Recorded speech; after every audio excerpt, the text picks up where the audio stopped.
time for the greatest little internet radio show, Blow the Whistle. Always live on SportsTownChicago.com and on Twitch at SportsTownShot. Tyler Butterball Beatball. I knew this kid was going to be a complete mess. A youth mess. Not mess. See, I think he needs to go to Allstate because when you're covered by mayhem, you'll be better protected. Andrew Pepe Valentin. How can you say that high school's sports is not about business when the IMG Academy, who is supposed to be a legitimate high school, goes for $1.25 billion? Game time. David Double D Dykstra. Hope and pray to God that Jordan Love twists his ankle so bad that you get to see this godforsaken mess that is Sean Mother Trucking Clifford. Tyler Peterbaugh, Andrew Valentin, and David Dykstra. Your greatest little internet radio show everywhere you go. Everybody gets to come in on this. Why am I not hearing myself? My headphones are like all messed up too. I sounds know I'm coming through. The sound's all warbly now. It does sound all warbly. Yeah. Somebody messed with our stuff. Somebody messed with our stuff. Oh, it wasn't me, I promise Son of a biscuit eater. Oh boy. Somebody's getting a talking to. Fine. Oh boy. You guys sound fine. Why do I sound like I'm being crushed? I don't even hear you anymore. You don't have to pop me down that much, bro. Okay, I'm sorry. There we go. we got Slim Schnady on the ones and twos today. What's up, guys? He's a rook. We'll let it pass for this time. Yeah. Okay. I'm sorry, guys. No, you're fine. You're fine, man. I'm David Double D Dykstra. I'm here with my boy Andrew Pepe Valentin. Adam Slim Schneider. Schneider, the rook. Welcome into Blow the Whistle once again. We've got a whole lot of football to talk about. If only we had some more time. Andrew walked in and goes, "Do we have 3 hours today? Do we have 3 hours today?" We do have 3 hours in the day. We just don't have 3 hours to talk. Listen, I love you guys, but I can only do this for 2 hours. No, I'm the same. Yeah. I love you guys to death, but yeah, 2 hours is my max.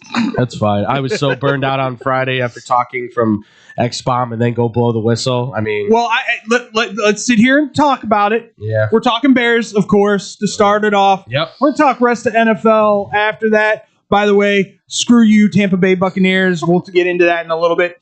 Then we go to college football, and this is where we'll get interesting. We got an Alabama boy here that needs to do some talking. We got a Penn State guy that needs to do a little talking. And we've got a whole bunch of Notre Dame haters that are just going to laugh the entire time. So get ready, ladies and gentlemen, because it's coming. It's coming. But first and foremost, the Bears win streak is over. Ladies and gentlemen, 28-21 last night. I'll start with you because you are a Bears fan, correct? I am. All right. What were your big takeaways from the game, Adam? There were some obvious shots I think Caleb Williams could have taken downfield, and there was obviously a big old empty spot on the left side of the field. Like, what happened there? You could have had a spot right there that could have been a potential just walk-in touchdown, but no, we decided to go right where everyone was. To me, I don't know why, Andrew, but I feel better about the Bears now than I did a week ago. Is it because they're no longer like on a winning streak, like expectations been taken off, or no? They actually were competitive against a great team.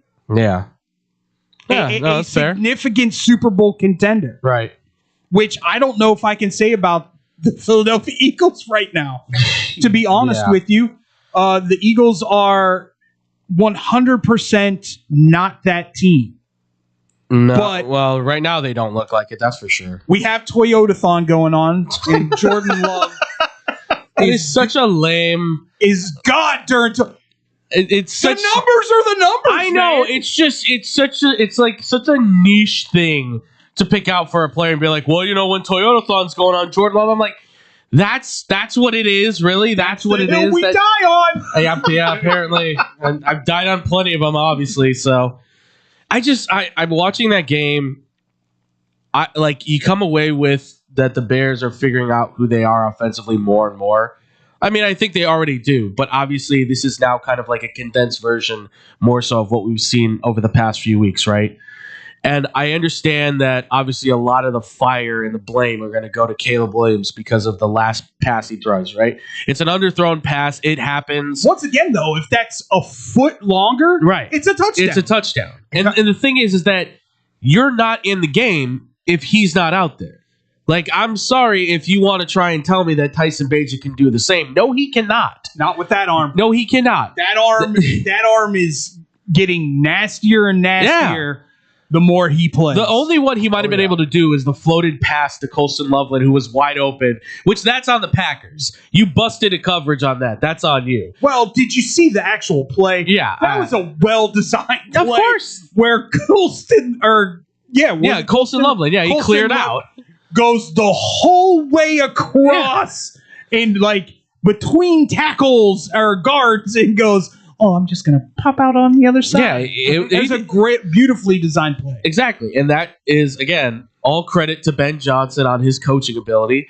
They were right there neck and neck with the Packers. They had every opportunity to win that game. It's again, though, Jordan Love, who baffles me to no degree, once again, making plays like he should, like a top quarterback should be. Well, let's be honest. The secondary showed their age. Yes, in this game. Unfortunately, with a young wide receiving core that is now starting to progress, we're seeing Christian Watson taking steps, and obviously Jade Reed came back. This is where, like you said, where Byard and Brisker's injuries, all that stuff, have kind of started to impact them. Brisker wasn't the issue yesterday. No, it wasn't him. It was Byard and CJ. Yes, and those guys, obviously, you need them to kind of go more man on man. You want them to play in the more zone. Yeah, and it's just tough because obviously those guys are big, young, and strong and fast, and it's hard to keep up with them. Obviously, going over the top like that. And kind of going back to reading these plays, the defense seems to have been reading the way that Caleb Williams has been doing, the handoffs off to DJ Moore. I mean, we've seen it with a couple of these players. They just get tackled, sacked, going back for yardage. Well, and that brings me to one of my other points. There's a couple things that I noticed. Lack of pressure, against Green Bay in that first half, was unbelievably bad. Oh, yeah. Jordan Love could sit back there and just go, who am I going to throw to? He had all day. Yeah. I guess this one. The other glaring thing was Ben Johnson. This is coming from your boys on Blow the Whistle. Stop with the niche plays. Just stop. You're driving down the field, making unbelievable play after unbelievable play. Right. The offensive line is making holes for your running backs. Why? Why do you do a reverse handoff to a guy who then gets blown up? Yeah. I mean, if you look at it, it's a lot of those ugly plays that get you further downfield. It's not, you can't be fancy unless your O-line is just going to be a brick wall and handle, the Myles Garrett's of the world and all of that. But no, I 100% agree with you. We need to just keep going downfield. And sometimes plays don't have to be pretty. They can sometimes be nasty as long as you get the extra couple of yards. Go ahead. No, I was just going to say, the thing with the trick plays is that there's a time and place for everything, right? That's a common saying that we all heard before. And this is one of those where you go, there's nothing wrong with running a couple of trick plays here and there. It's just understanding that it's picking the moments to go for it is really kind of the thing. And I feel like with Ben Johnson, it's kind of what we saw a little bit with Matt Nagy. Not saying there's comparison on the two. They're very much two opposite sides of the board.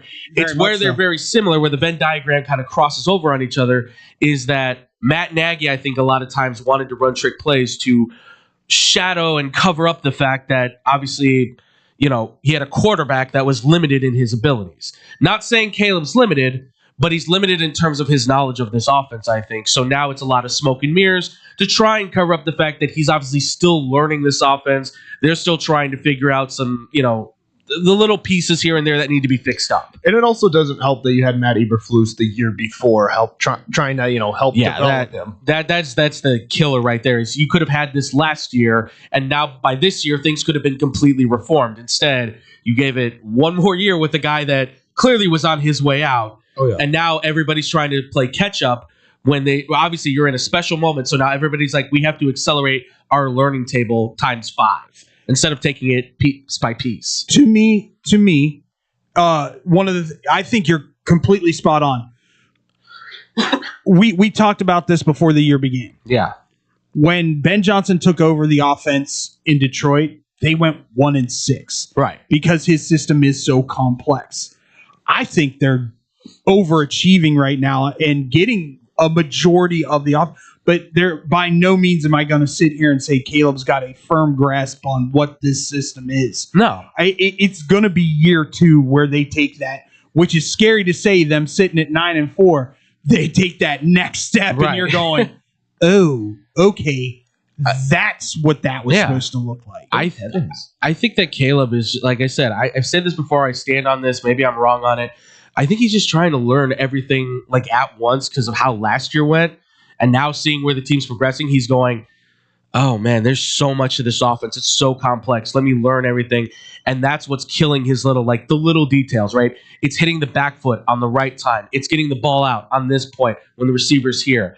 That kind of stuff should be missing a wide open DJ Moore for a touchdown. It's that kind of stuff that, yes, it drives fans crazy. No. But it's important to understand that that's probably what's causing it, is he's trying to do too much. Let us be very real when I say this.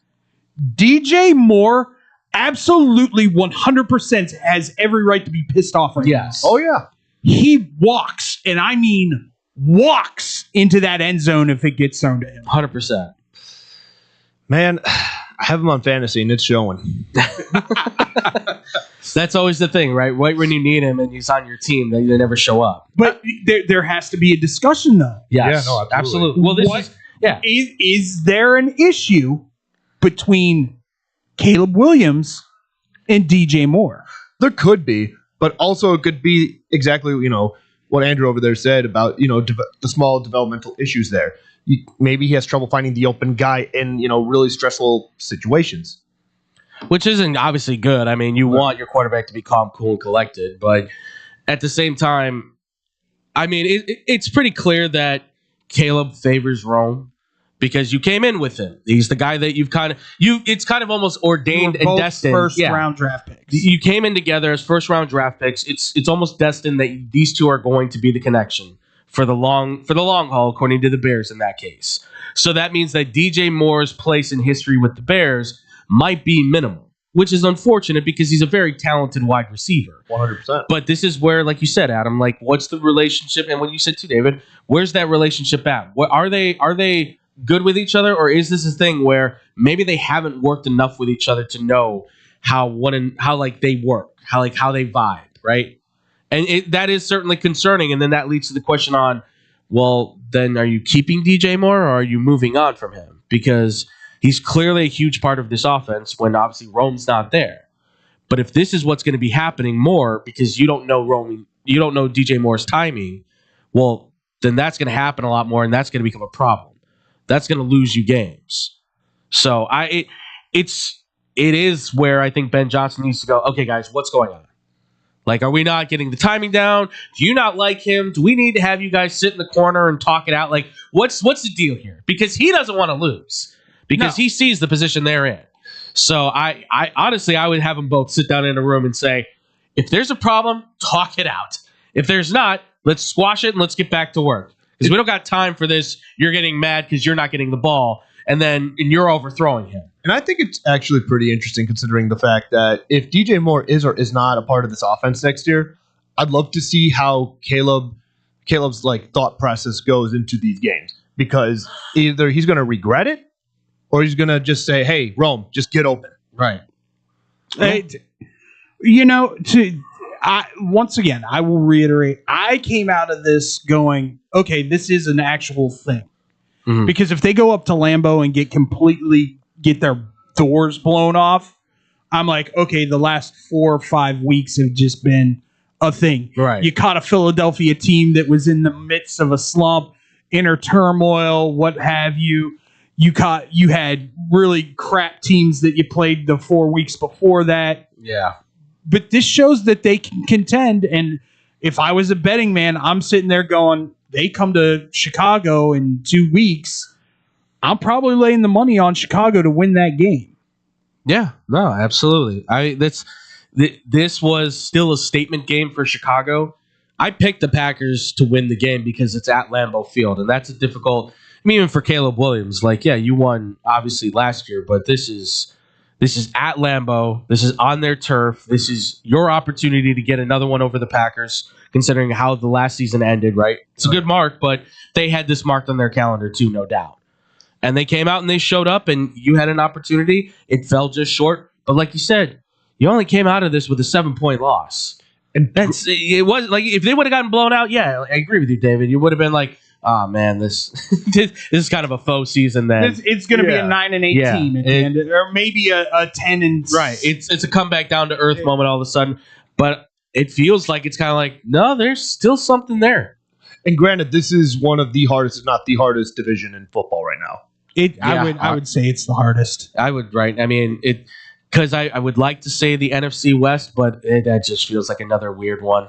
It's just Seattle and Los Angeles. Yeah, well, you gotta throw San Francisco's in there. Yeah, you gotta throw. I just don't know what they are because Brock Purdy doesn't look good right now, and yet they still find a way to win games. Like I like that's the only one though. But otherwise, this is the toughest. 3 letters.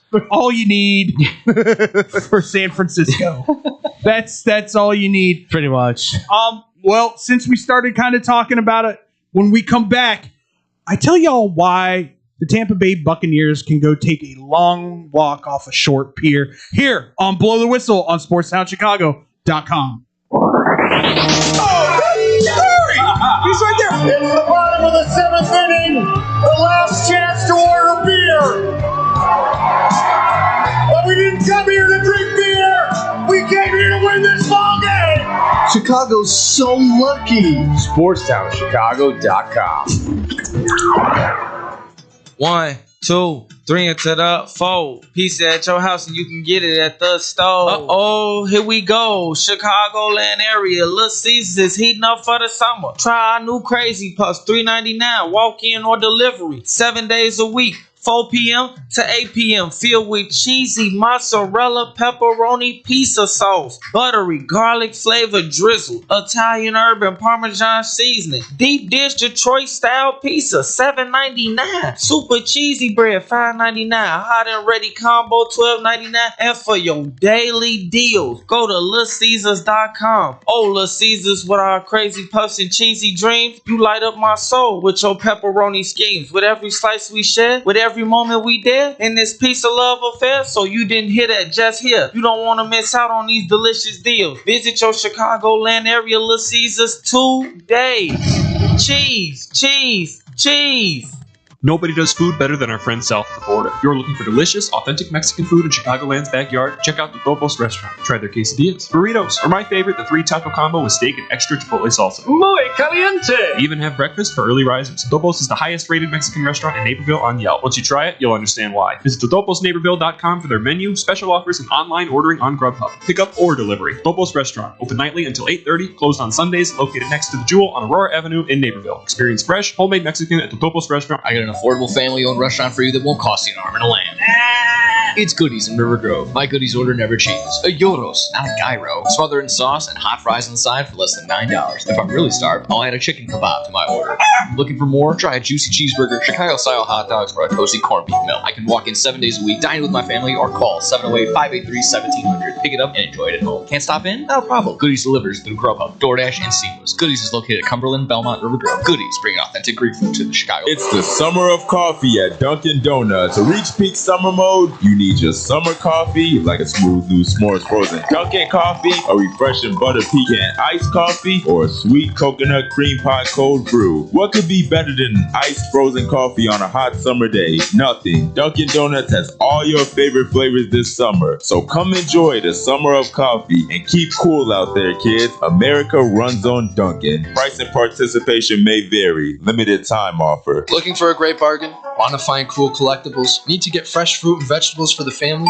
Come on down to Swapo Ramen. 3 great locations, 42nd and Ashland in Chicago, Melrose Park in Ulsa, with hundreds of indoor and outdoor vendors selling clothing, tools, electronics, and much, much more. Have stuff for sale? Become a Swapo Ramen vendor and turn your hidden treasure into cash.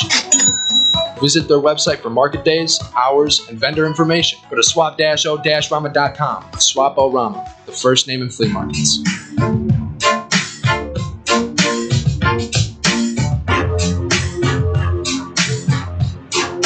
Welcome back to Blow the Whistle here on SportsTownChicago.com. Screw you, Tampa Bay Buccaneers.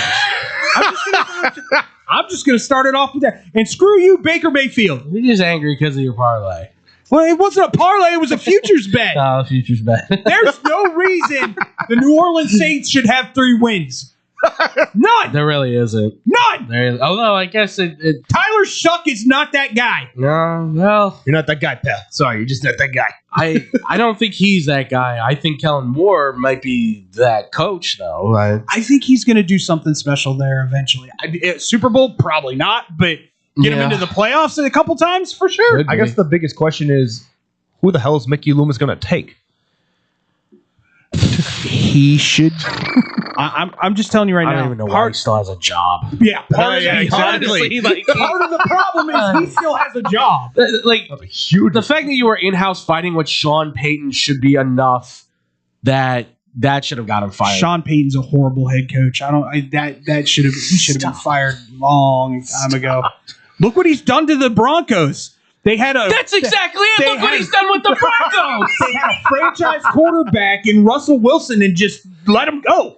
Yeah. What are they doing? Found some Oregon kid who's 24. Jeez.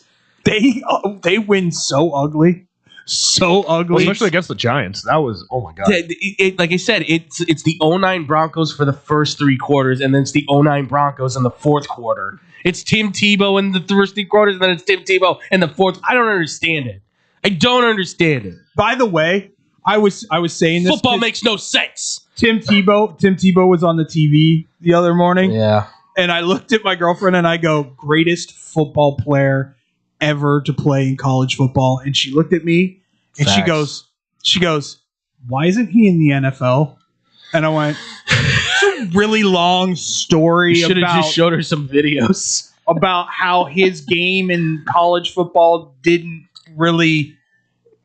It didn't translate because listen, when folks on camera, when you start here at your chest and you whine and your arm goes all the way back here, it's not baseball, it's football where it's supposed to be up here and quick release, not 50 years to get the ball out of your hand. Yeah, Baker's release yesterday was too quick. Yeah, I was gonna say he was Baker. Well, and he looked nervous. Well, that and the fact that Mbuka decided my hands don't work. Yeah, he was not having a good day. Oh my God! Have the Kadarius Toney of Tampa Bay for a game. Oh God, that was bricks rough. for him. Just a touchdown, and he goes, "Oops." I mean, what?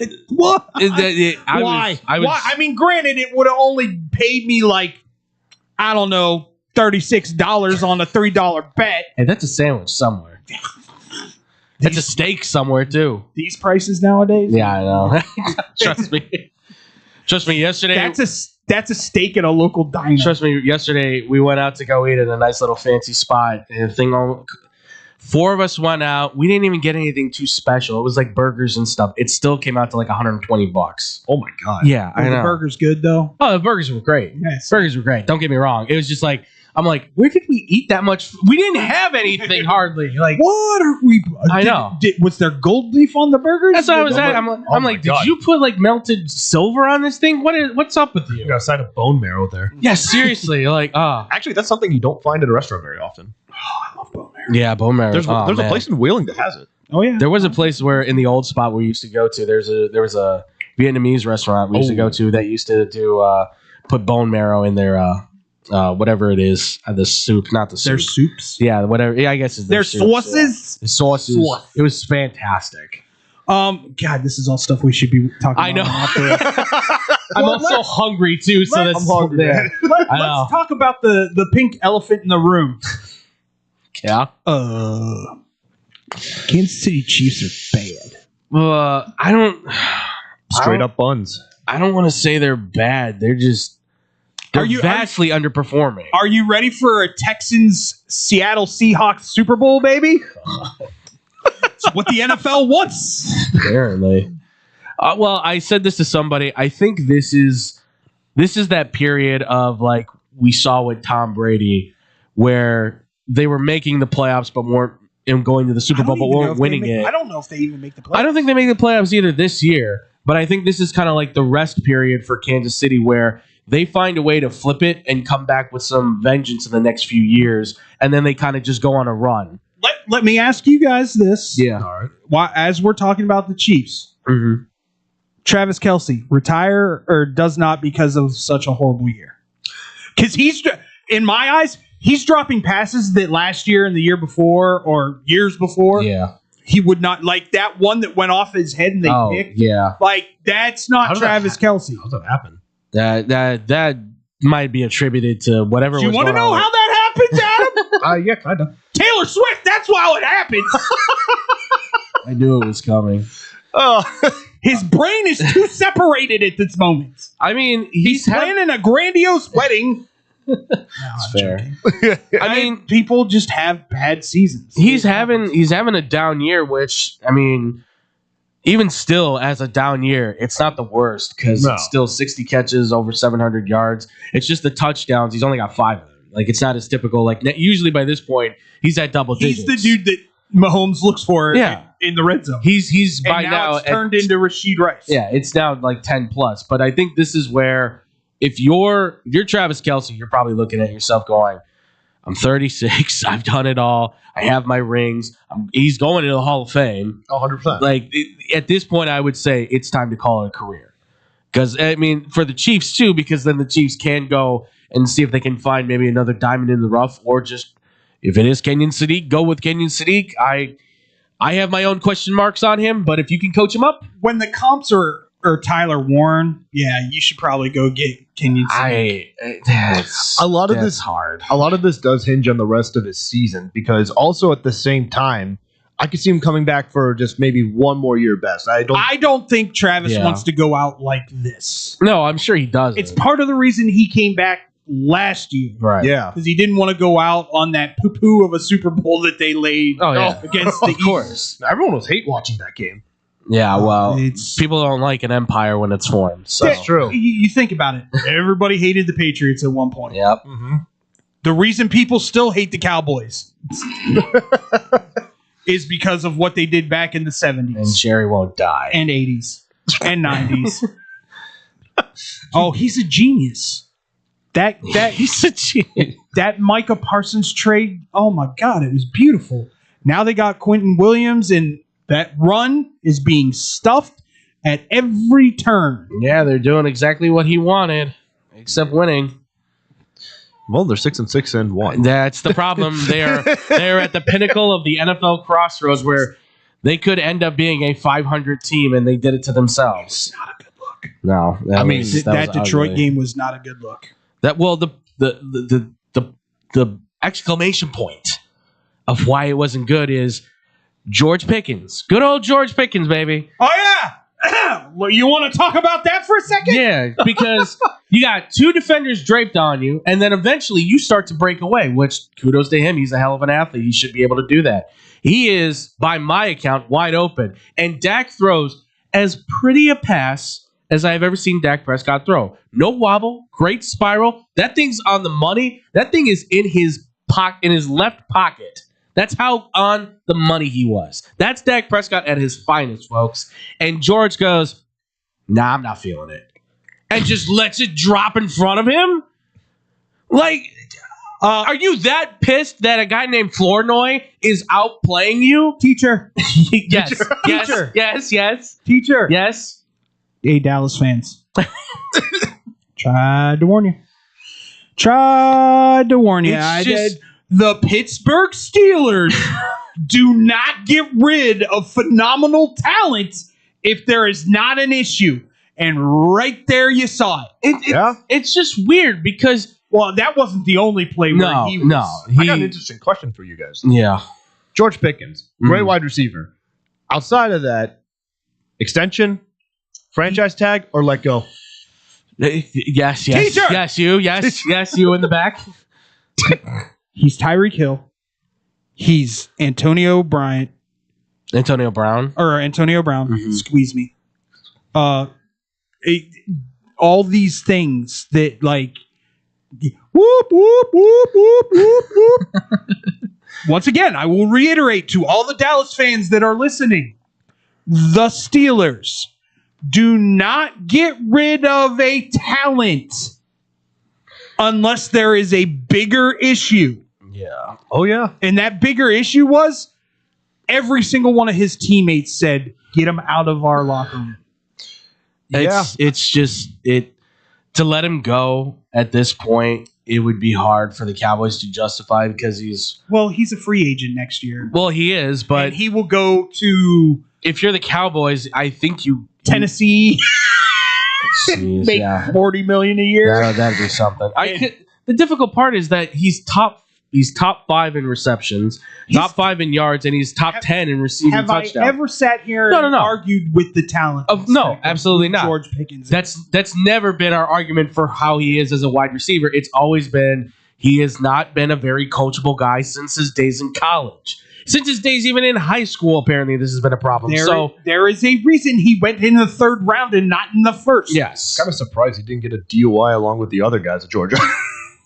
No, I'm just kidding. Well, his stuff may have never come out yet, we don't know. We don't know what he did or did not do. Oh, I'm sure he was. I mean, guys, slow down. I don't know. Athens is not. It's not a Hot Wheels track. All good. Isn't that in Cobb County too? Yeah, it is. Cobb County is not a place you want to be effing around. Yeah, but apparently they don't care. Like once you get to Athens, they're like, "Whoa, hold on now." They do the whole. There's them Georgia boys again. You know who we are, right? Yeah, right. I'm a Hall of Fame Major League Baseball coach. Yo, I'm gonna be in the NFL soon. Come on. Oh my God, it's the same thing with Henry Ruggs. God, See, but therein lies.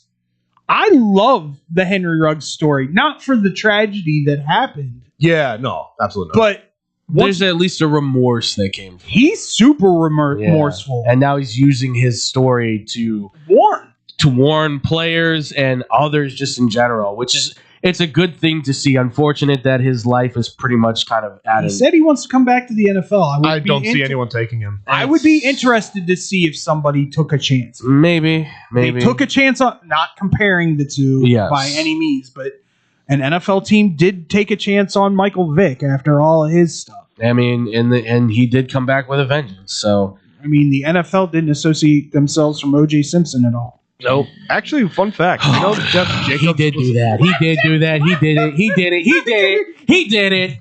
Just watch that documentary on Netflix. He did that. He did it. There's a whole bunch of other stories that came. Oh yeah. Can Daniel? What voodoo queen did Daniel Jones piss off? I honestly, I feel so bad for him. Like I can't explain, and that's the crazy thing. I never thought I'd say that because he's done so well this year. We're at the point now where even if the Colts didn't keep him, somebody's giving him a good sized contract. Like all of a sudden we go like, okay, now you have to actually pay Daniel Jones. We can make it work. Yeah, we can make the money work. And now you definitely have to question because now we know he has torn his ACL, so he's out for the year. Which that puts into question. Okay. So what is his free agent market status then? And is he staying? Are the Colts going to keep him around? I bet you the Colts keep you him think around. Keep him around? Yeah. Okay. Just with the I could see that with the success that they've had. Yeah, no, there's already talks that they're thinking about extending Daniel Jones too. I wouldn't be. That's not a bad thing to do because clearly this works. You have found what is 1 and 1 to make 2 finally for Sizing's offense. What are you going to do with the greatest Florida quarterback of all time? I don't know. Send him to Trade him back to trade Florida. him to the UFL or something. Yeah, send him back to Florida. He's still got eligibility left. I think he'd be great up in Canada. Canada, yeah, he'd be fantastic. Oh, that big old field, he'd be able to run around for days. He'd have like 200 yards rushing. Now, am I correct? He's out for the season though, right? Because of his shoulder surgery. I believe so. I believe he can. And now they've got Riley Leonard, greatest Notre Dame quarterback of all time. Well, didn't Anthony Richardson play after Daniel Jones got injured? No, it was Riley Leonard. No, it was Riley Leonard, who, by the way, injured his ankle in this game. So they may have. So you're saying Trace McSorley has a chance? He might. They might need to make a phone call. That was a good. They might need to make a phone. I mean, all of a sudden you see Pat McAfee come out onto the field. God. All right, man. You need to suit up one more time. Let's go, buddy. I got this. So I just punt the ball, right? No, we need you. No, this isn't rugby. This isn't rugby where you fake punt every time. Yeah, I got this. All right, let's do it. Let's go. Oh, man. Then I think they're going to have to make some phone calls to the free agency and see what's out there. See what they can pick up. And I don't know what there would be. Spencer Rattler. Johnny Manziel. Yeah, right. Yeah. Cleveland Browns have 6 quarterbacks. You might call them. Hey, can you guys cut one of your dudes so we can just pick him up real quick? Joe Flacco? I didn't see anything. They said they're news. They're looking at it. If they're saying why would you do that? Why? I wouldn't. If you're saying gives you an experienced quarterback behind. If Joe anything, Burrow. it gives you the depth. Like that's really what they need more than anything. Because if Joe goes down again, since we're talking about it, yeah, 40 years old, still going to work. I'm telling you right now, Josh Allen looked in the mirror like 3 weeks ago and said, "Screw this! I'm putting this team on my back, and we're going. We're going all the way." He sat down next to Haley in his big old mansion in Buffalo and just said, "Honey, I just have to do this myself." And she's like, "You go, Josh. You go do it yourself. That's right. You do you." And holy cow, this cat is unbelievable. He is special. That throw. I don't even know how he fitted into that window where he scrambled and stepped back and then stepped forward and then threw it and hit Shakir. And I was like, no, yeah, he's where was the window? Yeah, there was no window. He's legit, folks. I don't know if you know this. He's legit. He called it. Yeah.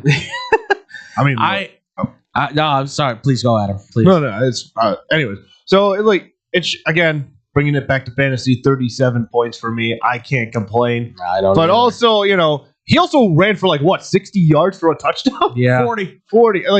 Man, he really took it on as himself. Oh yeah, he played Superman. I don't know if I've seen a 40-yard run by a quarterback that was ever that wide open.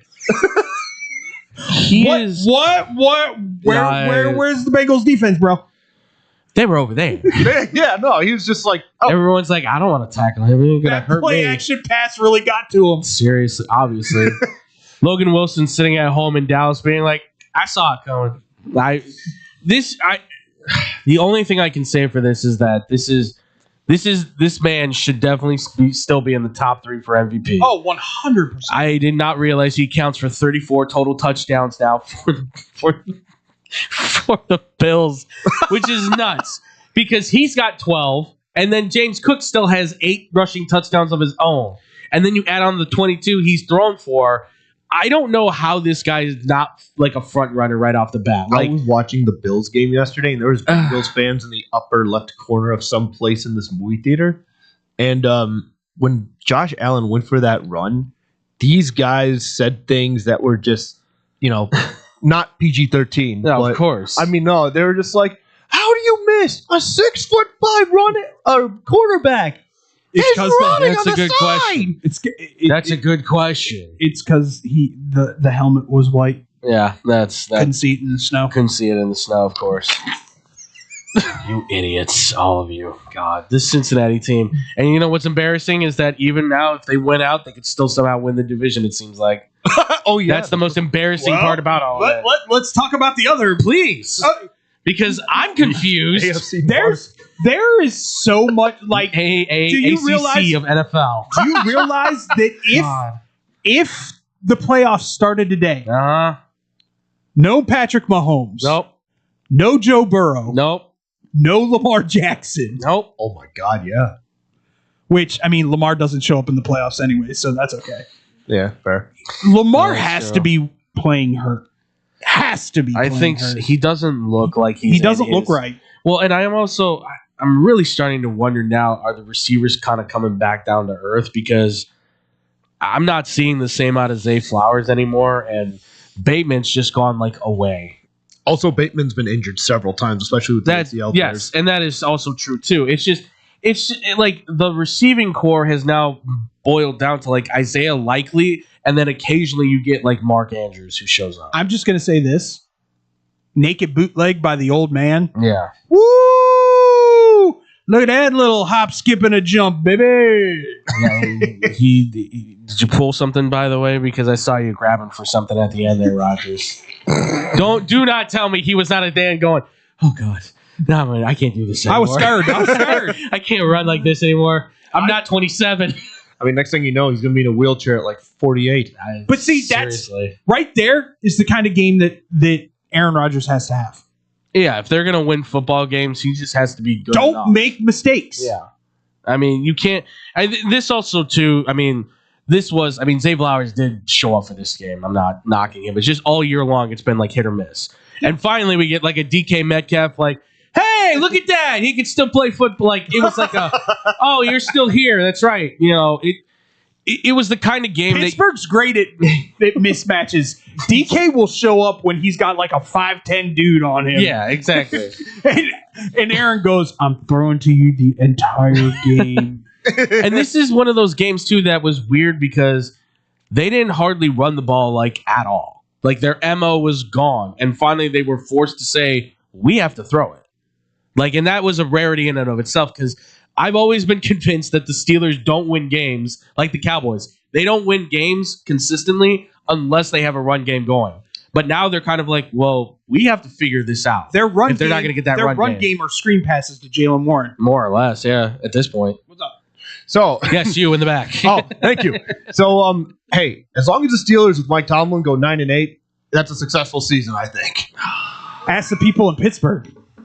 I can't say that anymore. 9-8 cannot be. I'm sorry. 9-8, 10-7 cannot be the standard anymore. Ask the people in Pittsburgh that question. Be that standard anymore. I talked with a few of the people I at least know in Pittsburgh, and talking to them, they're going, if we're looking at a standard of 9-8 and just saying it's a winning season with another division title, not enough. He's got to go. As in, Mike Tomlin's got to leave. Because they're like, this is ridiculous. We're almost going on, at some point when we get to 2028, we're going to be at 20 years since they've won the Super Bowl.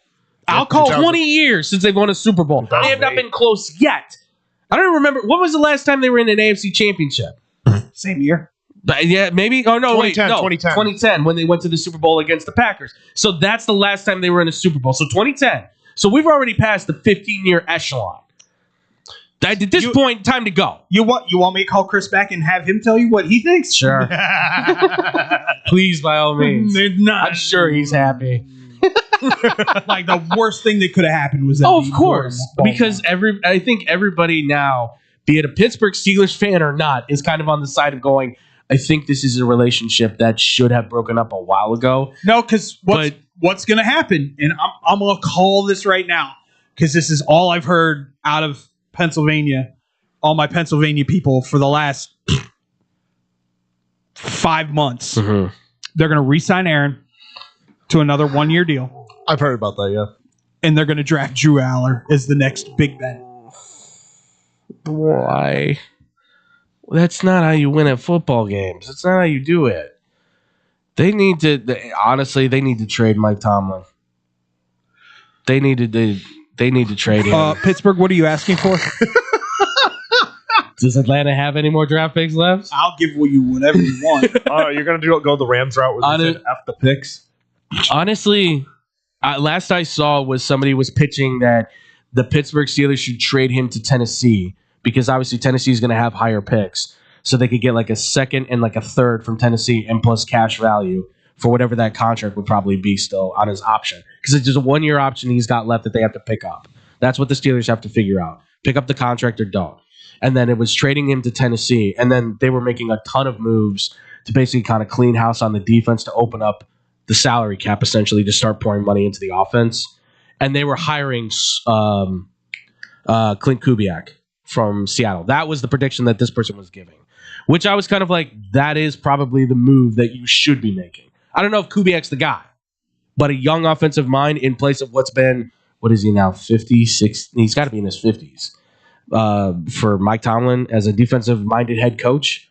It's a paradigm shift that you need to make. Do you know how many head coaches the Pittsburgh Steelers have had in their franchise history? Well, you had Chuck Noll back in the 70s. Mm-hmm. Mike Tomlin. You had Coward? So No. you had Coward. Sorry. Bill. Yeah, Bill Coward. I said Coward, didn't I? Yeah. Oops. No, Howard's he wasn't. the radio host here in Chicago that people don't like. I don't know why, but he's okay. So I'm going to guess what, like 6? 3. They've had 3 between just those 3 guys. in their time as Super Bowl champions. They've had 3 different coaches. Holy crap! Yeah. just like how in the current time of the Green Bay Packers, they've only had 3 different quarterbacks now. So from Brett Favre to Aaron Rodgers to now Jordan Love. Some teams get all the luck. Hey, I mean, look at Cleveland. They're probably the Cleveland's the opposite end of everything. That's the problem. 41? 40, yeah, they've almost had as many quarterbacks as presidents.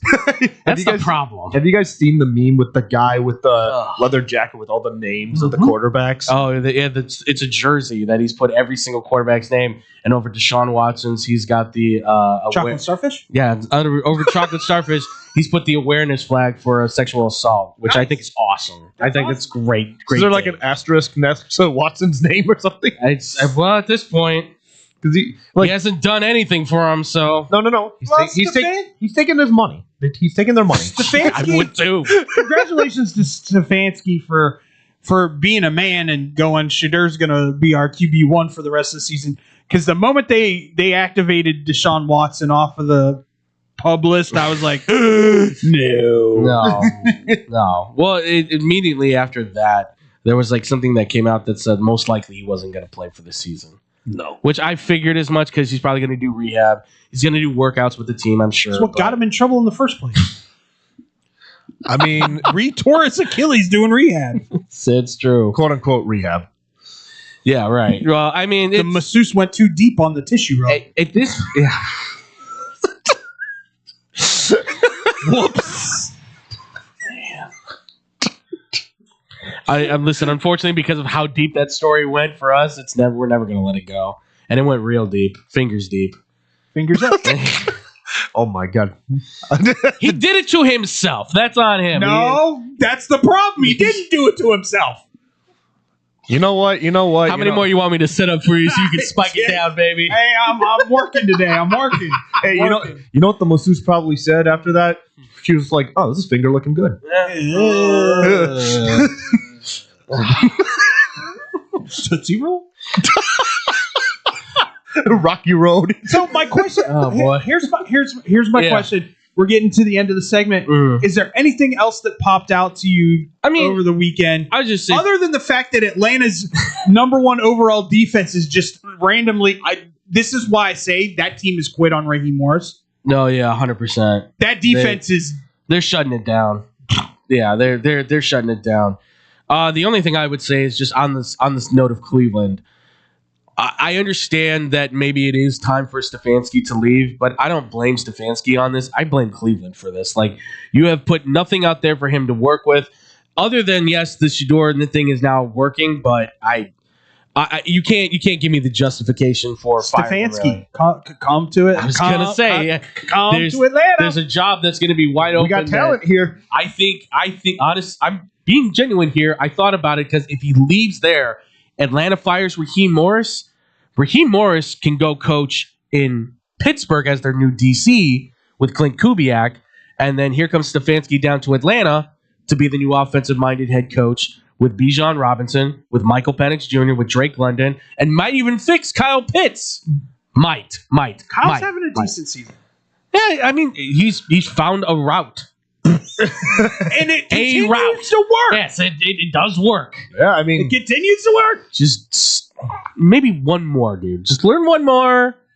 I don't know if his brain can handle it. Yeah, I might not. You did go to Florida. I'm sorry. I do got to. Fair enough. I apologize, and it's such a dig. I'm sorry. I do. The word is that he truly doesn't like football. Like that's the true word about Kyle Pitts. It's like he doesn't really. It pays the bills, but there's no passion for the game. I'm hoping then that if there's a relocation at hand with him, then maybe that's going to be the thing. It's still football, man. I know it's still football, but like maybe it is just like you don't like it in Atlanta. You know what? You know what's crazy? Mike McDaniels at this point has probably saved his job.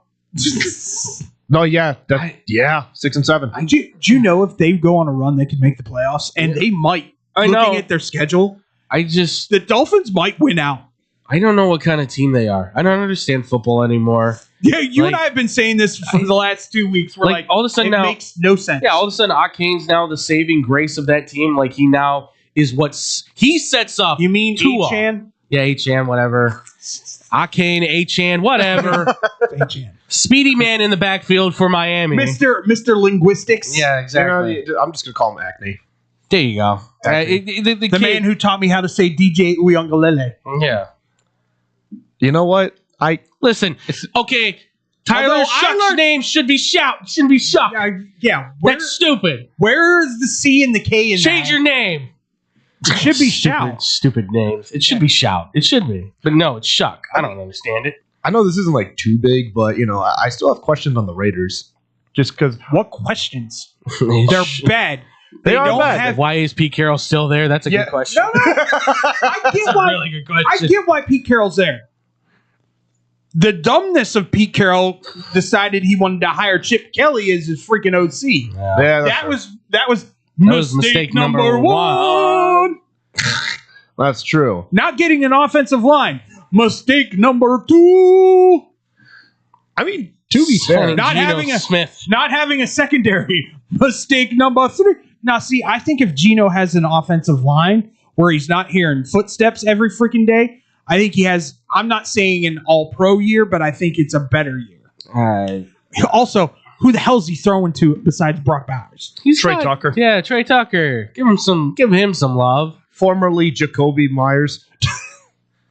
You never know. Amazing how Jacoby Myers gets traded and all of a sudden he knows how to play football again. Again, I have him on fantasy. Thank you. Obviously, I mean, look at what the Jaguars just did. Screw the Jaguars. I still won't believe. I might have to. Duval. I don't know.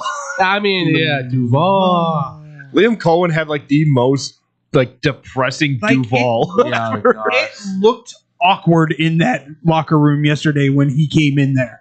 Yeah, I don't know if they believe in him, but they seem to be playing well with each other. So maybe this is all right, we don't know if we like this guy, it's surprising what happens when Travis Etienne stays healthy for a majority of the season. Or you throw to Brian Thomas Jr., who finally showed up. Yeah.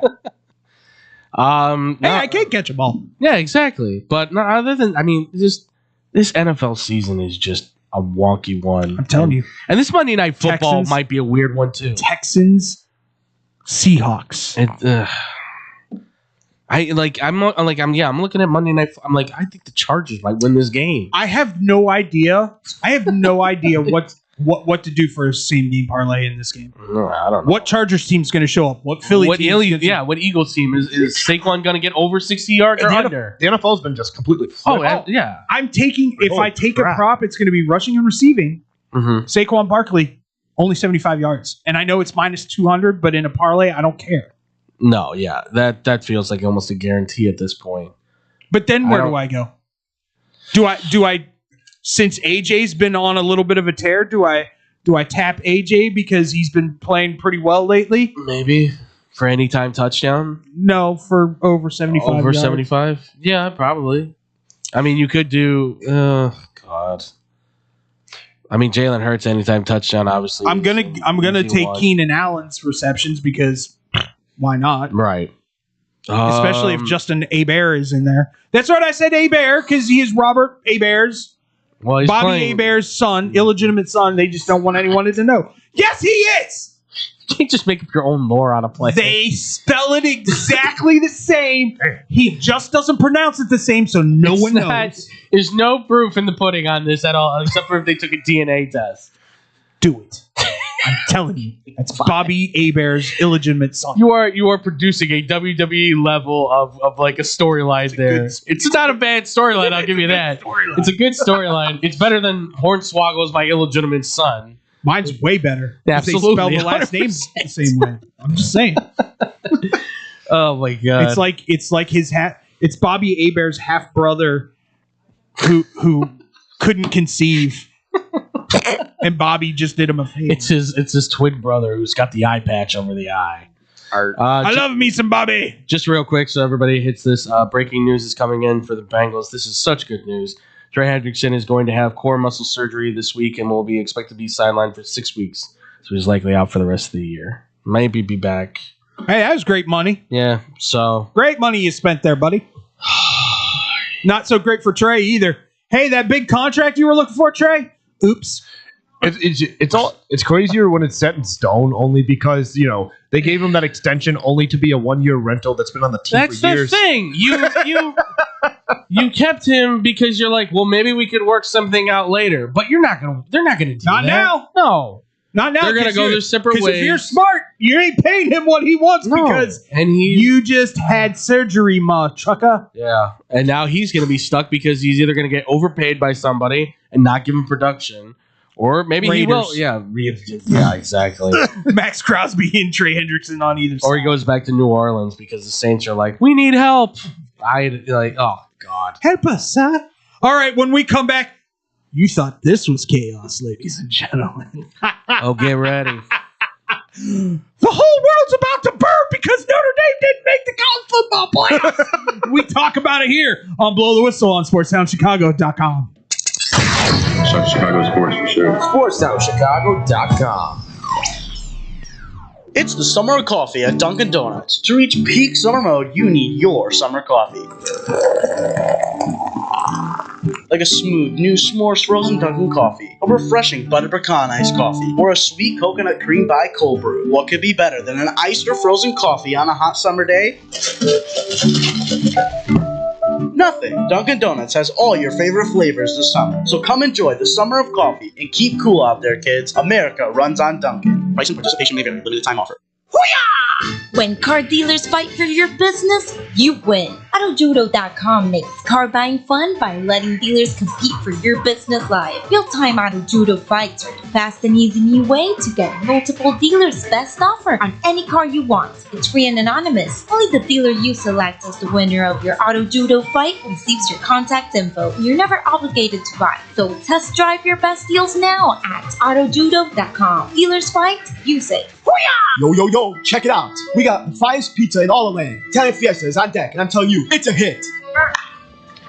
These pies don't miss. No matter what time you get the munchies. Pepperoni, extra cheese, turkey Italian sausage, they got all the toppings. Italian Fiesta delivers until midnight during the week and 1 a.m. on the weekends. Plus, you can use your Uber Eats or Grubhub if you got the app. And if you ain't rocking with the pizza that night, try one of their sandwiches or pasta. And they have plenty of side dishes, just like me, if you know what I mean.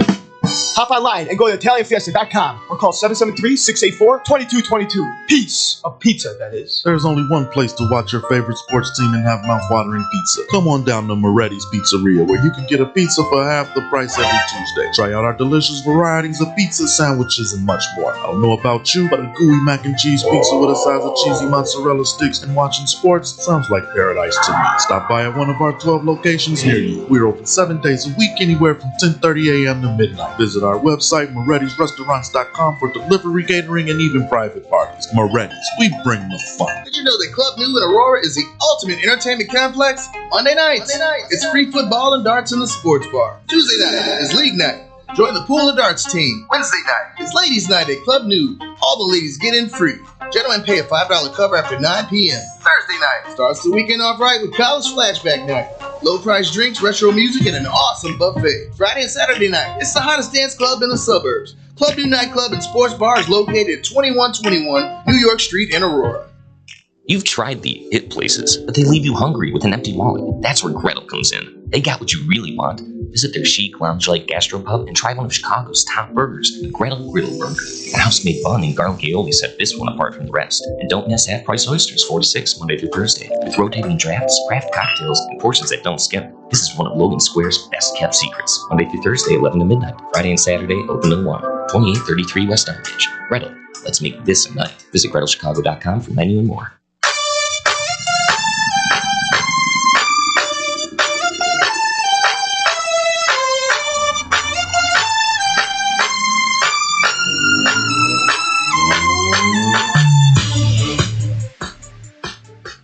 Welcome back to Blow the Whistle here on SportsTownChicago.com. I'm David Dykstra. I'm here with Andrew Valentin and Adam Schneider. Close enough. Schneider? Schneider. Yeah. Schnee. My ancestors were like, yeah, screw it. Not Schneider. Schneider. Yeah, not like Rob Schneider. Oh, by the way, I should probably save this for Off the Rails, but I'm not going to. Okay. We were driving into Milwaukee, and I looked at Mon, and I went, I have to do it. And she goes, do what? I went, Schlemiel, Schlemazel, Hobson's Incorporated. I mean, listen, you were in the city. That it makes the most sense in. Anywhere else, it's not going to. So I've got more Wisconsin shade to throw later in Off the Rails. I'm gonna poo all over. Listen, she at least she got the reference, right? Yes. Okay. Just making sure. We're same age. It's not like I'm dating Allie. I know. I'm just Allie be like, what? I'm just making sure because I don't know. You know, some people haven't seen certain shows. She's more of a reality TV person. Okay. Her addiction is 90 Day Fiance in any kind of way that they do 90 Day Fiance. Because that is the most insane show. I love it when the Eastern Europeans come in. I need the money. You have the money for the dress. It's a $25,000. And the guy's going, dang, $25,000 for a dress. This is insane. I'm like, this is why you don't maybe marry somebody from way over there in that country that you've never met before. I mean, at one point in my life, it had crossed my mind to do mail order. Well, how much did they cost again? Sometimes it works. Asking for a friend, just wonder. Right? I just want companionship. AI is coming close from what I hear. So. Oh, good. You want a quick story? Sure. So we went out to the Penn State Nebraska game. Stayed with my best friend, Ricky, who has a son, Ricky Smith Jr. Ricky Smith is a unique individual. Okay. You can appreciate this. Okay. He may have a little bit of the tism. Yeah! Let's go! This is the most pumped up I've ever heard you, Adam. Oh no, I believe me. Out of media school, I am off the rails. Just a little bit. But his dad brought him back some VR. Okay. I looked at Ricky Sr. Yeah. And I said, you know he's never going to take those off once he finds virtual reality porn. Oh my God. If he gets the attachments that come with it, he's not going to get off of those either. And Senior looks at me and goes, why would you put that into my head? I said, because it's reality. Yeah, it's going to happen. Like I said, he gets those other attachments. They're not coming off either. Yeah, he's going to take the VR back and use it himself. He immediately then goes, Ricky, do not download anything. Those are work VRs. I do not need people seeing. Got to put on the parental guidance mode. Like, this is great. This is great. I just stirred a pot that didn't need to be pot. I'm not gonna lie. That TISM excitement inside me just went up a little bit too. Mini Christmas. What have we done? All right. And that's why today's sponsor is. I'm just kidding. Oh my god. Blue Chew. Blue Chew. Make your VR experience a whole lot brighter. Twice the fun. Speaking of stirring the pot, thank you, College Football Committee. Thank you. Oh yeah, no, thank you for me Thank too. you. Whatever. We have no cards in this game. Yeah, I got Andrew. no dog in this fight. So. I have. Can I say I have a dog in this fight by proxy? I guess that kind of. The ex-wife is formerly a student of Texas Tech. That's a pretty far reach, but I'll allow it. Have I not been talking about them all year? You have. I've adopted them this year. Everybody's like, you can't have two teams. I was like, who says? Yeah, if Texas Tech played Penn State, I'd be all about Penn State. Yeah, that's fair. But they don't, so I can go yay Texas Tech. Right. I will say this about Penn State. Though you guys had a down year, I mean, it could have been much worse. You could have been ineligible for a bowl game. I mean, 6-6. I mean, and we get to go beat the papa out of Dabo. Yeah, and you guys picked up Matt Campbell. Yeah. Do you want to talk about that real quick before we get to Sure, we can do that. Yeah. Listen, at the end of the day, I watched his introduction. I talked about it on Friday, so please. Introductional podcast. His introductional press conference today. Uh-huh. If he brings 75% of what he brought to that press conference, I think Penn State Nation's in very good hands. Yeah, absolutely. It's for those. I mean, listen, for those that obviously, I talked about it on X-Bomb. We talked a little bit about it with Tyler here on Blow the Whistle for Friday, and I said, right now when the hiring happened, it felt like a very lateral move, right? It's not it's not an eye catcher necessarily, because we've heard Matt Campbell mentioned for head coaching jobs. I don't know how many times for I don't know how many years now. At least five. But when you look at his body of work and compare it to what other programs have been at this level in Power 4, he is one of the more successful coaches. So getting him to a bigger program with better resources, a bigger brand that can be sold, bigger NIL, all those opportunities now become wide open for a guy that is the winningest coach at Iowa State in the history of the program by leaps and bounds, who really is the turning force for the last 10 years as to why Iowa State is even relevant in people's eyes, with producing a lot of athletes that have gone All-Americans, and played in the NFL, from Brock Purdy to David Montgomery, all the way to Jalen Knoll and Higgins, Will McDonald with the Jets. I mean, there's a ton of dudes you can look at that have been drafted by him, and he's brought in some solid recruits too. But he works really well with those low-level guys. Now he gets a chance to coach some of those bigger names that will likely start funneling in now that they have a coach. It's an opportunity to kind of reset things and start all over again with a coach that is more modern, I would dare to say, than some of what's been there at Penn State in the past. You mean a guy who doesn't care about anything but himself? Oh, did I say that out loud? Damn it! I mean, proof is in the pudding, unfortunately, with that one. He has clearly set the precedent that you're still so butthurt about Penn State letting you go that you actually Instagram on early signing day your table with all your coaches, and there's crumble cookies on the table. Yeah, exactly. Come on, dude. I mean, the level of pettiness in one regard I can enjoy just because it's a little ha-ha, but at the same time, on a professional level, you kind of go like, really, man? Just, you can kind of let it go. You're at Va-Tech. Yeah, you're at a different program. And you just hired back the Yeah. former head coach at UTC. Yeah, that's ballsy. Brent Pry coming back. Either he is really at that level of desperation, or that tells you James Franklin gives zero. Yeah. Hey, James. Here's a thought. Just throwing it out there, buddy. Your buddy Jim Knowles just got fired at Penn State. Yeah. You thought so much of him that you wanted $3 million for him. Right. I mean, and here's the thing, though. If I'm Brent, not going back to Ohio State. No, They're all like, Matt Patricia is the god. You talk about a move. See, that's where Penn State was going if Campbell had said yes. Yeah. That more than anything makes me love Matt Campbell more than life itself. Because if Penn State had come out and go, we are hiring Matt Patricia, I probably would have burned my jersey and all my sweatshirts.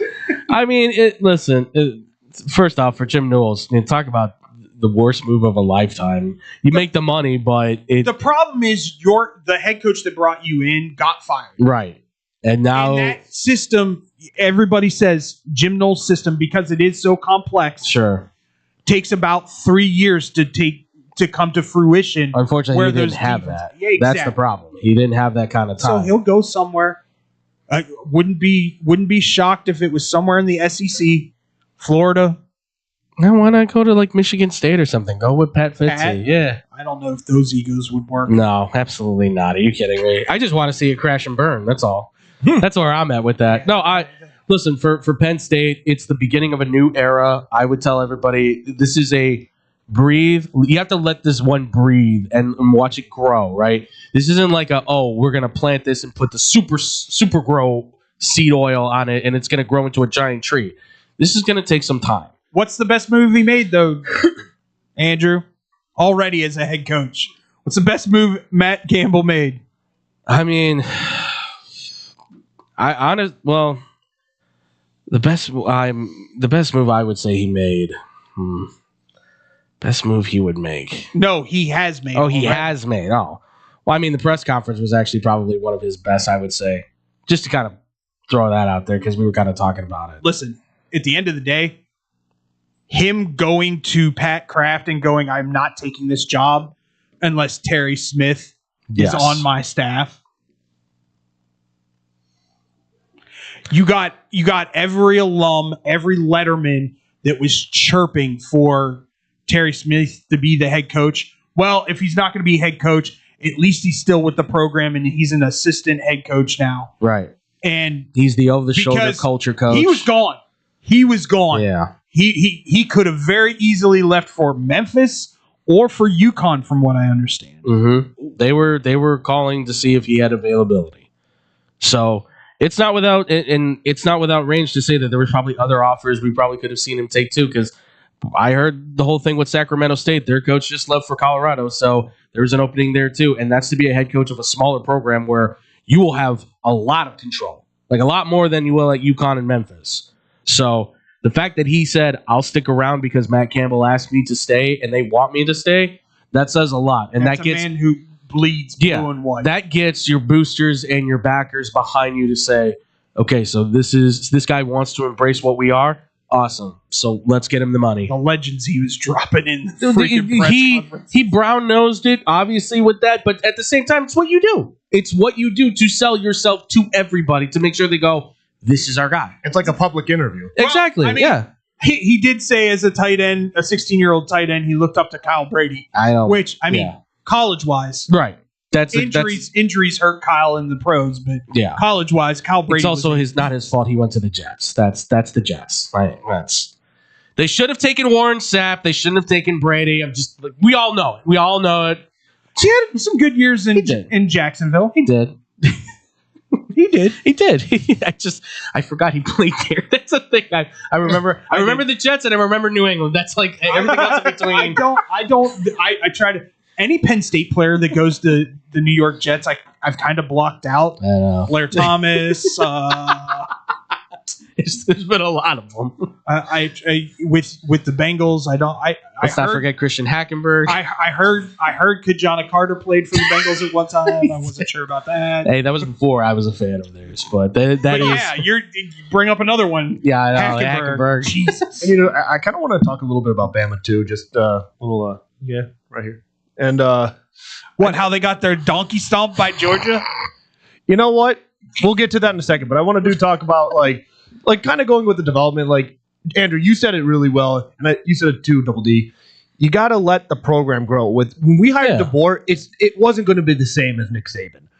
It takes time to rebuild it's a whole new transition when you're going from defensive minded 3 yards and cloud us beat the other team to hell with our defense, and now you're suddenly going like, all right, we have a balanced offense and our defense is going to be focused on more so turnovers and not just like beat the crap out of the other guy. Let me be very real with you when I say this. Year 2 is not the year. They've shown signs of life. Year 3 in every program Kellen DeBoer's ever been at is the year where everybody goes, oh, now I get it. I mean, Washington was a great example of that. Yeah. It's just like, and also it doesn't help when you have like a whole generation spoiled by Nick Saban as well. The patience kind of wears thin. Following the GOAT is always a difficult thing, but all of a sudden Drake May knows how to follow the GOAT. I have 1 year. I have some friends down in Alabama who, at the very beginning, were like, "Oh, we're 9-3. We're going to the Reliquist Bowl." It's like, I understand we have that culture of wanting. What's wrong with 9-3 in the SEC? A lot of Group of Fives would die for that record. I would love it. I'm sitting here looking at my team going 7-5, but the only thing I can't even really be all that happy with the hiring that my team made, because knowing Lane Kiffin's track history, is he going to hire Eddie O? It sounds like that might be happening. He got Blake Baker to stay because he might have been taking the Tulane job, but he said, "No, I'm sticking around." He got a brand new contract for $3 million a year. Jeez. And that's why they got all these 4 stars and 5 stars signed. So, and I'm happy with that. I'm happy because that defense was top tier for a long while there. It's just a matter now of, can Lane Kiffin, in the time that he has, build it into a champion? Because that's the one thing missing right now from his criteria, is can he build a champion? Because I know what happens after this. If he succeeds at LSU, championship or not, by year 4 or 5, he's probably looking at an NFL head coaching job. Back to the Raiders. Maybe. Because at this point, where he started when he was like 28, 29, 30 years old, something like that, now he is like a fully grown coach. They had a very interesting piece on Game Day about Lane. Yeah. It was like the evolution of Lane Kiffin. And he freely admitted that he was immature, dumb, stupid, and did some... As anybody would be. Asinine things when he was young. Of course. Yeah. But you can see that there has been growth in his maturity as a coach. It's still there, but it's there more so for like keeping it with the kids. Like, he's young at heart, so he can stay connected with the college guys and make sure that and like the high school kids, so they can feel him out and they can say, all right, he's not putting on a front like Brian Kelly was. He's actually, family and all this other, and doing all the dancing and stuff.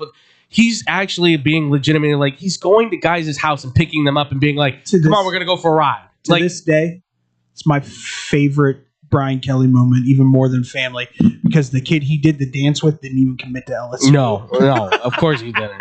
Probably because of that moment. I don't know. Listen, I'm skeptical at best. I'm hopeful at most. I'm very optimistic. I think this is Penn State might have just backed them into a guy who's going to be there for the next 20 years. Could be. With a lot of success. Could be. And also, with LSU, I do have a question at the QB position. Do they get someone for the transfer portal? They got a young freshman. Do you want to tell them the rumor? Yeah, Levitt right now is in the portal, and he's been tagged to it, which isn't bad. I want Elijah Haven. The 5-star in next year's recruiting class, because he goes to Dunham School, which is in Baton Rouge. He's a 5-star, number 1 quarterback right now in the country for next year's class. And everything tells me right now, at 6'5", 215, he throws it 60 yards. He puts it on the money on a dime. He's been starting since he was a freshman in high school. I will come to your house, Elijah Haven, and I will cook you a turkey.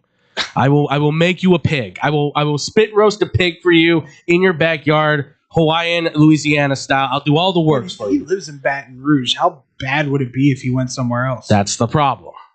If he goes to another school, that's going to be an issue. And that's why when Brian Kelly was there, I was worried. Now with Lane, now you got a different conversation. Well, with the way hopeful. With the way Lane Kiffin recruits, I mean, he got Walter Nolan to go to Ole Miss, so we'll see. That's the thing. He finds a way to get it done. So if you can get 11. Is this Lacey's senior year? I think he's a junior. He probably might leave though. He's done enough that he can go to the draft, be a day 2, 3 guy. I'd go to LSU. I would follow Lane to LSU if I was Lacey, because he's made Lacey a household name. Yeah, why not? Listen, you tell me him, Harlem Berry, and Caden Durham are the backfield. That's a 1-2-3 punch I'm happy with. I'll take that all day. Not gonna lie, when you said Lacey, I kept thinking Eddie Lacy for some reason. No, he don't eat burgers. This kid is like a legit like a workout muscle. warrior. Yeah, he's like nothing but muscle. Yeah. Okay. He's nasty. He's one of the reasons I like Ole Miss as much as I do, and I think their quarterback is a freaking superstar. No, yeah, Chambliss. If he came to LSU, I don't have a problem with it. He's super talented. I just don't know if he's coming with or not. I think he might transfer, though. I told you Florida State. I think he fits in that kind of stuff. Do you know what would be an interesting one for him? Texas Tech. Oh, I was going to say another Tech. I was going to say Georgia Tech. That wouldn't be the successor for Haynes King. Because after Haynes King, I don't know who the guy is. Lenore Sellers. You know what? I like that. I like that. It's not bad. Actually, if I'm Chambliss, Miami still might be a target because this is it for Carson Beck. Yeah. They're going to need somebody else. And I know Double D, you said something off the show before we started. You guys were thinking Bryce Underwood a 50-50 with Michigan? That's the rumor I'm hearing is there's a good likely chance he enters the portal and he could go anywhere. Dave Portnoy's not going to let that happen. Shut up, Dave. I'm dying. I know. Listen, he legitimate. I'm just tired of him. I don't know if you saw this or not. Jerry Jones of the media world having to be all over everybody's screens He all the time. rolled out of bed naked to post something on TikTok because Ohio State lost Indiana. Yeah. It's like, because he's all right. There's a level of pettiness troll, and troll from him. Oh, it's so good. It's good. I'm getting tired of him with the game day stuff. Like that, the big noon kickoff? The big noon kickoff, thank you. I don't know why I thought game day. That's fine. Yeah, the big noon kickoff stuff I'm over with. I can't do it. His personality doesn't fit at all. Except for when Brady Quinn's making fun of him. That's pretty good. I'm not the biggest fan of Brady Quinn, but on his media personality, I'm all in if he's making fun of Portnoy. He just trashes him left and right. Well, I mean, we took a left turn here. We're gonna get to the chaos that ensued. The old Jesus loving can't make a college football playoff. Want to be? I'm gonna take my ball home, crybaby. This is. Oh God! If this was your killing me, Smalls, it very well could turn into it. It's gonna be fantastic. You are one of the biggest private institutions in the country. Mm-hmm. You have a prestigious name to yourself. You are, I would dare to say, one of the top schools out there, bar none. I'm not willing to argue against that. They are a top school, a top institution. They're a great place to go to get your degree and be able to get a great education. They have a great athletic program with a wonderful history. Even as of recent, you made the national championship. They have put out numerous All-Americans, tons of NFL talent, Hall of Famers across the board. They have done so much, and all of that seems to have died within moments after they don't make the playoffs and they say, well, if we're not making the playoffs, we're not playing. How dare you do that? We'll tell you who we're talking about when we come back here on Blow the Whistle on SportsTownChicago.com. I sound a little cocky, but I think we're legends in Chicago. We really are. SportsTownChicago.com. We're all looking to save $1 these days, right? Well, Pino's Old Man is the perfect spot for pizza lovers with the $10 and under menu that'll make your taste buds and your wallet happy. Fried chicken sandwiches, just $6. It's so good I had to start working there just to eat it every day. That's not all. Grab 2 large one-topping pizzas with extra cheesy goodness and a 2-liter soda for just $26.30. Plus, order online to get 5% off exclusive deals. Family owned and operated for 30 years, open 7 days a week, and until 1 a.m. on Fridays and Saturdays. Check them out on the corner of North Main and Willoughby. Pino's on Main. Oh my God, I need some Pookie's crack cake. Pookie's crack cakes. Yeah, girl. You ain't never heard about the best crack cakes in Chicago. They're right there in the Bronzeville area, right at 105 East 47th Street. They're moist, delicious, premium homemade cakes made fresh daily. One bite and you're addicted. They got the caramel cake, butter pecan praline, and red velvet. Ooh, and don't forget the strawberry lemonade and the chocolate Oreo dream. They're open Wednesday through Saturdays, 11 to 6 p.m. Sundays, 11 a.m. to 4 p.m. And they're closed Mondays and Tuesdays. Early arrival is highly recommended. First come, first serve. store. They give out tickets at 10 a.m. Just mention you heard it right here on Real Girl Talk Radio, and you'll get a free butter cookie with your purchase. Make sure you follow them on Instagram and Facebook at Pookie's Crack Cakes. Girl, where you going? I gotta go get my crack cake. Let's go. Looking for a great bargain? Want to find cool collectibles? Need to get fresh fruit and vegetables for the family? Come on down to Swamporama. 3 great locations, 42nd and Ashland in Chicago, Melrose Park, and Alpha, with hundreds of indoor and outdoor vendors selling clothing, tools, electronics, and much, much more. Have stuff for sale? Become a Swamporama vendor and turn your hidden treasure into cash. Visit their website for market days, hours, and vendor information. Go to swap-o-rama.com. Swamporama, the first name in flea markets. There's only one place to watch your favorite sports team and have mouth-watering pizza. Come on down to Moretti's Pizzeria, where you can get a pizza for half the price every Tuesday. Try out our delicious varieties of pizza, sandwiches, and much more. I don't know about you, but a gooey mac and cheese pizza with a size of cheesy mozzarella sticks and watching sports sounds like paradise to me. Stop by at one of our 12 locations near you. We're open 7 days a week, anywhere from 10:30 a.m. to midnight. Visit our website, morettisrestaurants.com, for delivery, catering, and even private parties. Moretti's, we bring the fun. Get money for that old car sitting in your driveway today. No more insurance payments. No more playing taxi for your friends and your family. More room in your garage with Winning Auto Wrecker. Winning Auto Wrecker comes directly to you and takes that problem car away and off your hands. Call anytime, day or night, at 888-555-0910. Or go to winningautorex.com and we will take that junk off your hands in no time. You win, we win with Winning Auto Wreckers.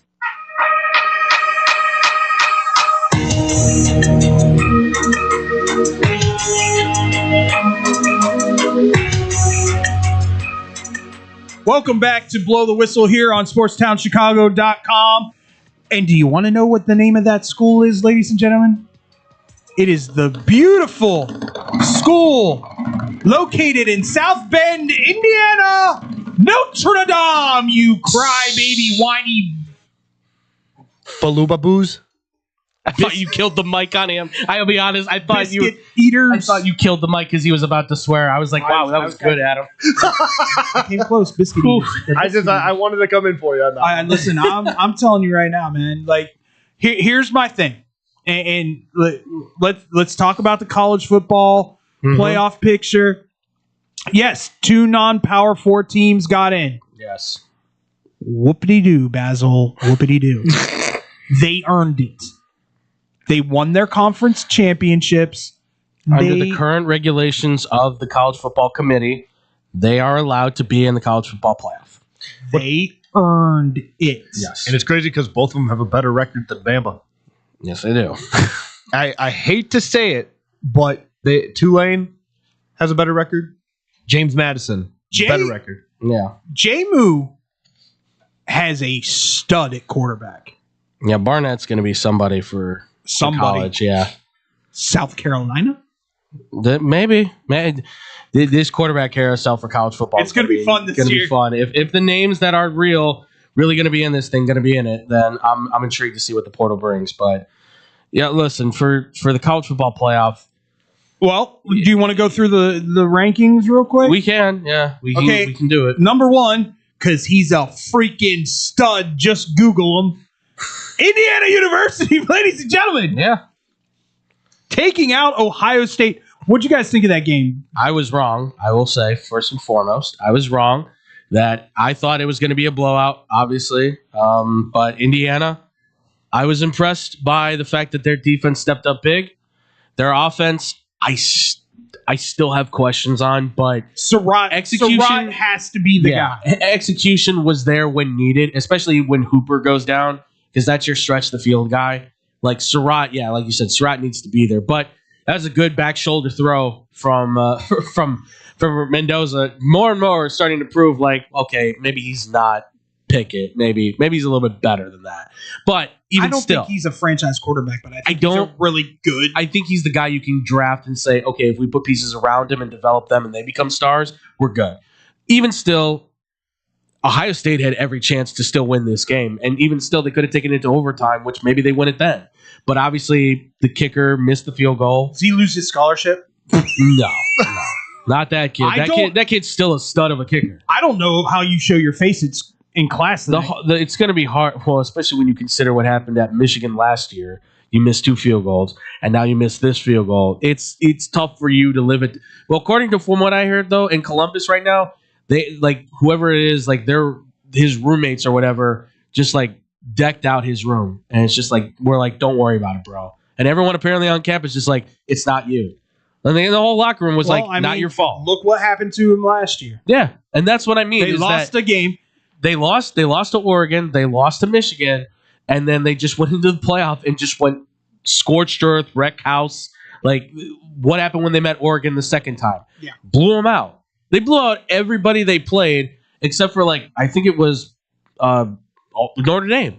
But Notre Dame had to come back after being down so low. Yeah. Like they took their foot off the gas essentially. So I'm not saying that Indiana can't do it, but I think because it's a slim margin, I think still.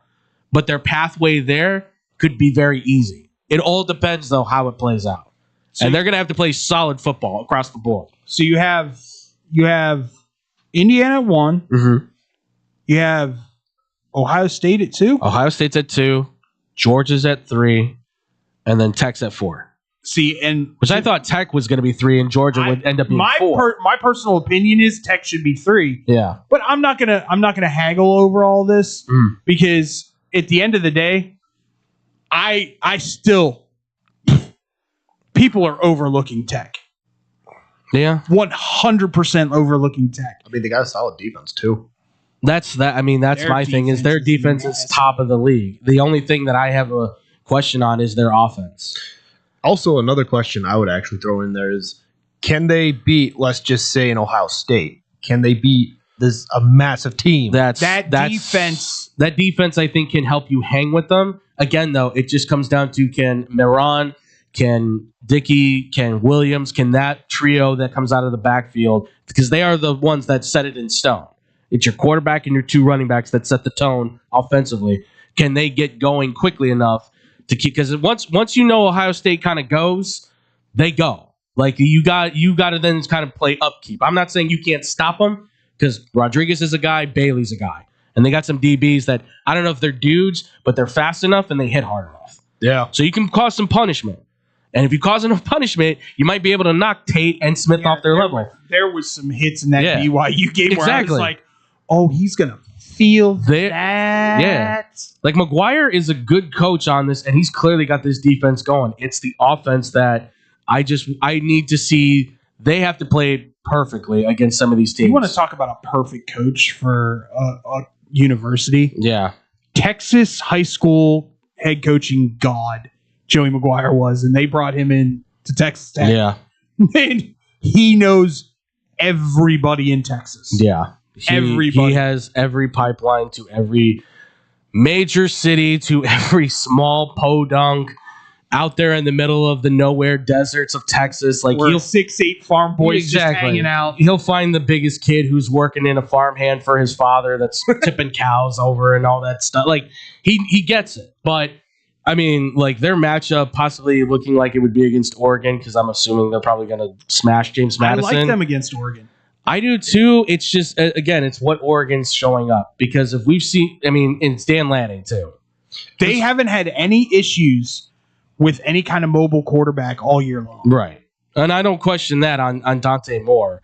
It's can that offense generate against this defense? Because this Oregon defense has been their backbone again too. So this could end up being like a 23-20 slug match going one way. It's like down to the kicker making the field goal to win the game. I mean, this will be a big test for Texas Tech. This will be a huge test for them because this is one of the elite powers. Well, they're also sinking in probably another $250 million next year into the pro. Yeah. Like this is the team where it's the money's talking. They made the right moves to bring in the right guys, right? To pay them the money to come and play at Texas Tech. Yeah. You change your logo to look kind of cheesy. I hate that. I hate their that logo changes so bad. Yeah. Do you not hear about that? You're looking at me right now like no. Oh, they're changing the T. It's gonna. They need to just go back to the mascot because the mascot's cool. The Yosemite guy. Yeah. It's very blasé. It's very bland. That's interesting. Yeah.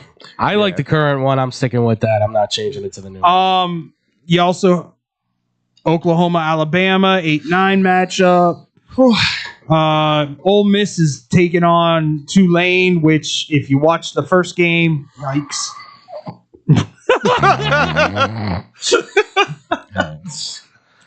And then there's this game. Then there's the one that made everybody cry.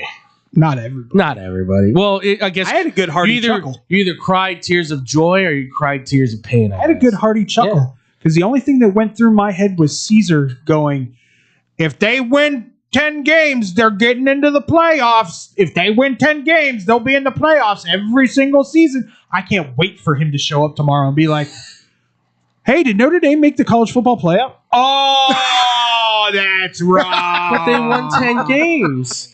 They won 10 games. And it'll be the same thing. It's a bunch of crap. Notre Dame deserved to be in, yada, yada. Brandon Combs was doing the same thing. How? Explain to me how. Strength of schedule, pretty much the same. More or less. Against the same opponents, pretty much the same. Uh-huh. So what do you have to go to when they're sitting right beside each other at 10 and 11? Exactly. Who played week 1? Oh, that's right. University of Miami and Notre Dame. That's correct. Who won that game? I believe it was Miami. 27-24? Yeah. Well, we only lost to We Miami. didn't know who what our team was back. We only lost to Miami by 3, and then we almost lost to Texas A&M by 1 point. No. Let's call it how it was. Yeah. You forgot to hand the ball off to Jeremiah Love that whole game. Point blank, end of story. Not just that game. The A&M game, too. Yeah. So when you knew going in that you had an All-American coming back to play another game. Yeah. The best running back, arguably, in college football, and you don't give him touches, you want to give it to the other guy. You want to let the quarterback, the freshman quarterback, mind you, the redshirt freshman quarterback that's first starting his game off against Miami and his second game is against A&M. That kid, you want to be in control of the game, right? I heard this kid is good edge rusher named Bain out of Miami. You mean the man who brought back the U? Yes. And then he had to play against one of the most ferocious defenses who were like, send 9 after them in the box. Go get them. And just destroyed the poor boy. Yes. See, look, here's the thing. If Notre Dame wanted more prestige on this, losing these games wouldn't be so bad. Had you lost the game by like them hitting the field goal at the end, let's say. The problem here is that you were getting blown out into the fourth quarter by both of these teams. And then you made your comeback, which, congratulations, you almost came back, but almost isn't complete. Oh. And it's still a loss, by the way, that you were getting blown out. So it doesn't, your value on these games completely gets washed by my account. Can I make another suggestion Please. for Notre Dame if you want to gripe and cry and complain? Take Army and Navy off your schedule. That would be one. Put in more ranked opponents. That's another. Hey, here's another one. Maybe join a freaking conference. That might be the winner there, folks. If they just joined a conference, whatever it might be, could even be the Sun Belt. Hey, wild for God's sakes, the MAC conference, the Sun Belt. Wild thought here. If you were already part of the ACC this year, Oh, you know what? Do you think Duke and UVA would have been a thing? Yeah. No, it wouldn't have. Well, it would have been. Shall we not forget, it was a joint venture with the ACC, because after all, they don't want to join the conference, but they want to make sure to play the conference. And then just their football. Oh yeah, of course, just their football. But then you have your athletic director go on the Dan Patrick Show, Pete Bavacqua.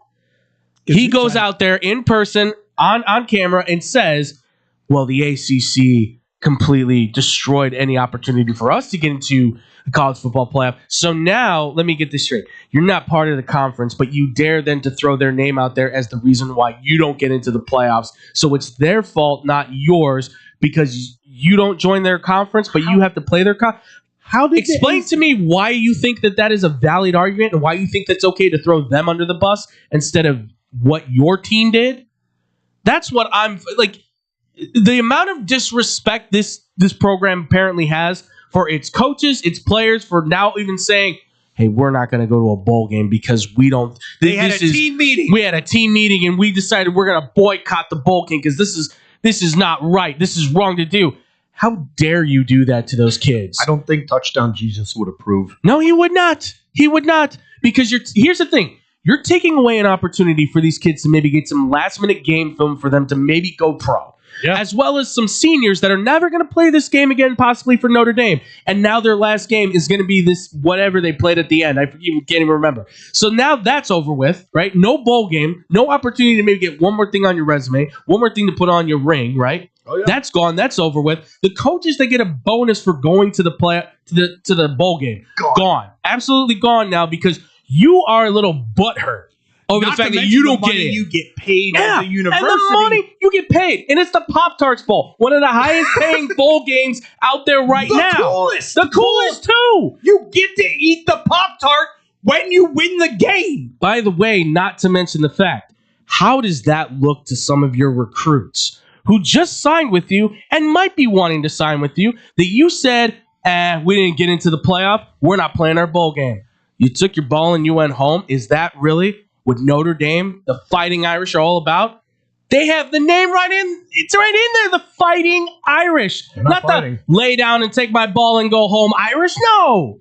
You're supposed to be the Fighting Irish. So now you've disrespected the name of the program, your players, your coaches, everything you stood for. You flushed down the toilet for your principles. Not to mention, they kind of seem like the Crying Irish right now. They are. I mean, they are. I was like, yeah, like you guys said, the Pop-Tart Bowl, the amount of money that's like right there. It's like a big cha-ching right there. It stinks to high heaven of a AD who thinks that he can somehow bully his way through to trying to earn a playoff, I'm sure, next year because he thinks this will happen again. What happens when a university is independent from everything else? Yeah.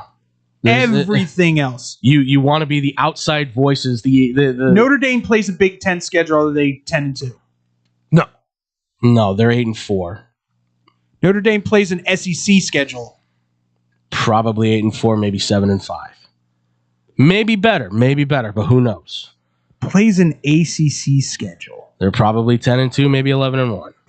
They play this schedule this year. They were 10-2 already. You add on the fact that they play a few more ACC teams, they may be undefeated.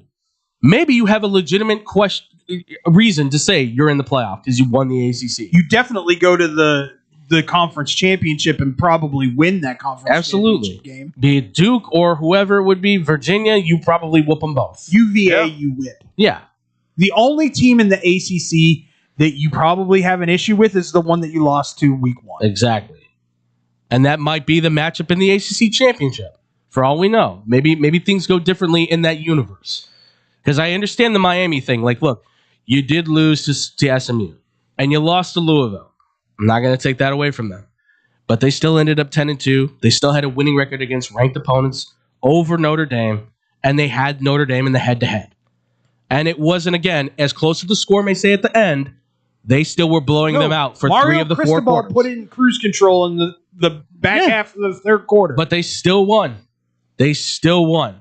So no matter how much you want to try to say it, and listen, at the end of the day, I do agree. The playoff system should change. They should be in the playoff. But Miami should be too, as should BYU. But this is how the system is right now. Things will change likely in the future. We know that now. It's just always so interesting to see like which teams make it in.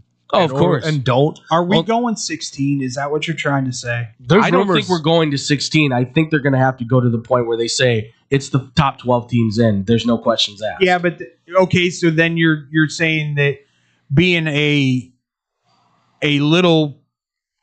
good school in a little pond means nothing. Essentially, the problem is that the group of 5. We talked about this already, kind of off. They may need to just be their own division of football. They might. And have their own playoff because unfortunately, as much as you want to be able to be like, yeah, you guys are participating too, like that's all it is. Not to say like, look, JMU could maybe be the shock of the century, right? But this isn't I like don't college. know if I call This it is the shock of the century. Well, no, but this isn't like college basketball where we're looking at the 15 and 16 seed and being like, well, it's basketball. The ball can bounce anyway. Anybody can start getting hot from three. Like, things happen in those games, right? Football is pretty straightforward. You have the bigger, stronger, faster dude. You usually are winning the game. I mean, you better be pretty creative. Usually. But we did see it. We have seen it before. Let's give a quick shout out. Yes. We did see it in the FCS this weekend. We did. Illinois State. Illinois State I goes watched- up to the Bison Dome and just what the hell? I don't know. Good job, guys. I watched the whole game, I promise. I swear. I Not guess to mention that you were 2 touchdowns down with a little over 4 minutes left in the game seriously. and still won that game. It is impressive to watch them play that game because I watched the game back. Unfortunately, I didn't watch it live. But watching the game back, I was pleasantly shocked to see how well that they played both offensively and defensively. Because normally, you would assume North Dakota State's going to rip right through Illinois State. They've done it before. Why would they not? Yeah, why would they do it again? And all of a sudden, I'm watching a North Dakota State team who doesn't play their regular style of football because they can't anymore. They're so far behind, they just have to flip the script and go, we actually have to really pass on the ball. We can't just run it down their throats. And I give Illinois State a lot of credit. They clearly made the adjustment. So it's not without warrant to say that you can find a way to do it. But I would also say that maybe we weren't giving Illinois State enough credit to the type of athletes that are out there. Do you know what I love about Illinois State? You're welcome, Illinois State, by the way. What is it? Their big time wide receiver. His last name ended with a ski. Yeah, he did. That's how you know it's Illinois State. Yeah, he did, baby. I was like, oh yeah. Hey man, listen. But once again, listen. They are changing it. They're tweaking it a little bit next year. Yes. To where only one non-Power 5 team gets in. Correct. Highest ranked, whatever it may be, and then it's the top 11 that are going to get in. Correct. Yes, that is the plan right now. But if you're going to do that, and here's where I change my stance. If you're going to do that, conference championships need to matter. Yes. I would say so. If you get yes. donkey stomped in a conference championship and you're ranked 8th, you need to drop. Yeah. This goes for us too. I mean, we got donkey stomped by Georgia. Yeah.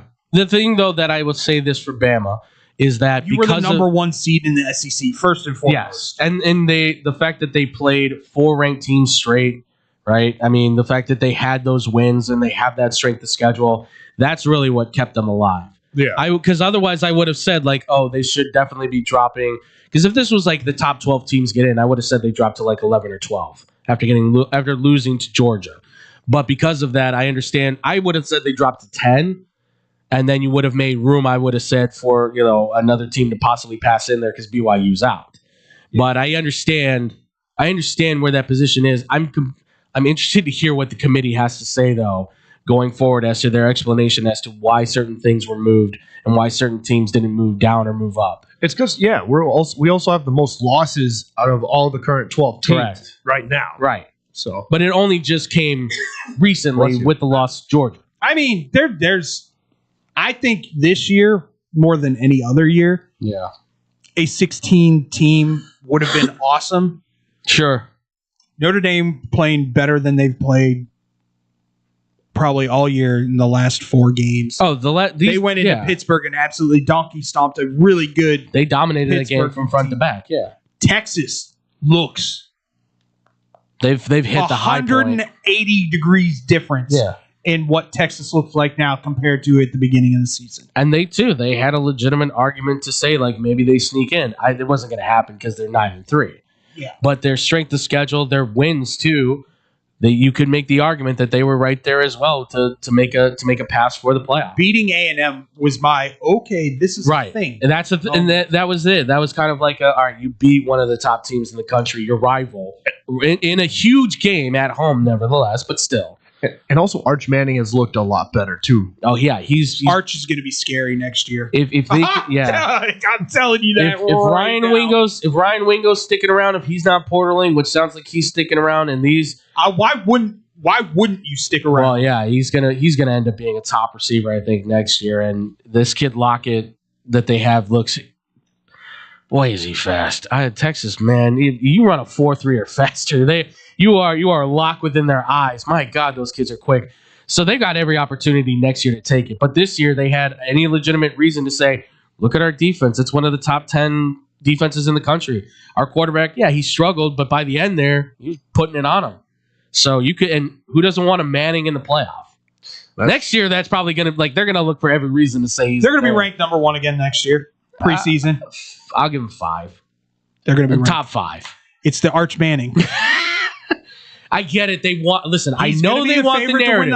I know they want the narrative. I get it. I know it may happen. He's got a lot to prove still. The crazy thing is, his cousin might be a better quarterback than him. Yeah. Well, he was looking at his cousin looking pretty disgusted in the stands with his uncle. So I thought that was pretty funny. But yeah, he grips it and rips it just like good old dad. It's Peyton's kid, right? Yeah, it is Peyton's kid. That's the thing. This family cannot stop making quarterbacks. It's a dynasty. Eli's kid's playing quarterback apparently now too, and sure enough, they're gonna have kids and more Mannings, and oh my God, it's never gonna stop. Whatever they're feeding these kids, Manning keep NFL. going. Dude, it's like they're the dynasty of the football world, apparently. Well, and the funny thing is, Cooper's the best athlete out of them. They're the Targaryens of the football world. They will not stop making quarterbacks. Yeah. Unreal. But I will say this. I'm very interested to see what I have my favorite. Everybody knows who have been talking about them since week 5? More or less. Something like that. As something that everybody's overlooking and everybody needs to pay attention to. Yeah. You can't deny the greatness that is Ohio State's defense. And their wide receivers. God, I'm gonna say it now too. Julian saying more and more is just impressing me. I have to say this about Julian Saying. I would like to see him on a team where there aren't top receivers. 2 I know. receivers. I know. Trust me, because it's only gonna get worse from here, folks. Because he's getting Chris Henry next year. And he's supposedly he signed his letter of intent. So he's 6'4" and a half feet tall. He balked for a day and a half. He gave it a little bit of thought. But guess who was his first 2 phone calls? Ryan Day was the first one. Second one, Brian Hartline saying, "You're making the right decision, kid." Because he knows. Well, he knows. And here's the thing, and I'll be very as far as the Brian Hartline thing goes. Yeah. Whenever Day decides it's time to walk, that's Hartline's job. That's what I think he's waiting for. Yeah. I think that's why he went to UCF. He's going just call me when you're ready, Ryan. Yeah, because if he goes to Penn State and starts whipping on Ohio State, it's not a good look. Well, especially being a Ohio kid from Ohio State, coaching at Ohio, he's waiting for that job. And I'm sure maybe he was in line for it, but Day's not done coaching yet. But his coaching tree, I got to say, is looking pretty nice right now. It's not bad. Yeah. Like I said, him like I said this to you, as a coach who coaches players, it's not really his forte anymore. But he's doing the Urban Meyer thing where he's going, I'm going to coach the guys who coach the players. Yeah. He's the maestro of the orchestra. You play the instruments, I play the orchestra. I will be very Nothing wrong with that. I'll be very honest when I tell you this. Yeah. I think the coach that has the best coaching tree might be the former head coach of the Mount Union. Man, holy cow. I did not realize that Nick Sirianni and Matt Campbell were teammates on Mount Union, the Division III powerhouse. Yeah. Really? Yeah. Although I got to say, Nick Saban's still taking the cake on this. Nick Saban's got a nice tree too, yeah. He has. From his tree now, there's 10 different guys now with head coaching jobs? Oh, jeez. Like Miss Babs said, we got to let the babies win some national titles. It's very true. Well, although Saban, I will say this, Saban's gotten a little more. He's getting better. Yeah, because I think he's breathing. He's no longer. He's like, I don't have to tighten the collar and play with the media. He's like, now I am the media. Yeah. Now I can be fun. Now I can be playful, and I like it. I like the fact that Pat McAfee feeds him a turkey leg and he actually eats it. His analysis is fantastic. Oh, I mean, when you've seen it all, done it all, been through it all, why wouldn't you be able to be like, yeah, I know how to beat that play? What do you mean you know how to beat that play? I know how to beat that play. Don't worry, this is how you do it. We know how to cover the back shoulder throw. What? It's I see. No college player knows how to defense the back shoulder throw. No, all you got to do is do the. Okay, coach, you got it. It's a shame I couldn't become an LSU fan sooner and just enjoy because I watched the highlights of that season. There's a reason why from LSU to Bama, the defenses he put together, even his time in Cleveland, that defense was special before they left. But like magic. Yeah. And that's let's bring it back around to the Matt Campbell hire. Yeah. That's why I think the Matt Campbell hire is something. No, yeah, absolutely. There is a culture that he brings to a program. And the fact that, like, I didn't realize he must have grown up right on the border of Ohio and Pennsylvania. Yeah. And I didn't realize that was a thing. I thought he was a Midwestern kid. I really did. Yeah. I mean, I guess it still counts as Midwest, but yeah, it depending on how you want to fall the lines, you can still say Pennsylvania is not Midwest. Yeah, well, Pennsylvania is not Midwest. It all depends on how you want to label Ohio, I guess. If you go past Cleveland, it's Midwest. That's what I would say. I would say, unfortunately, Cleveland is the stepping stone. Anything west of Cleveland is Midwest. That's fair.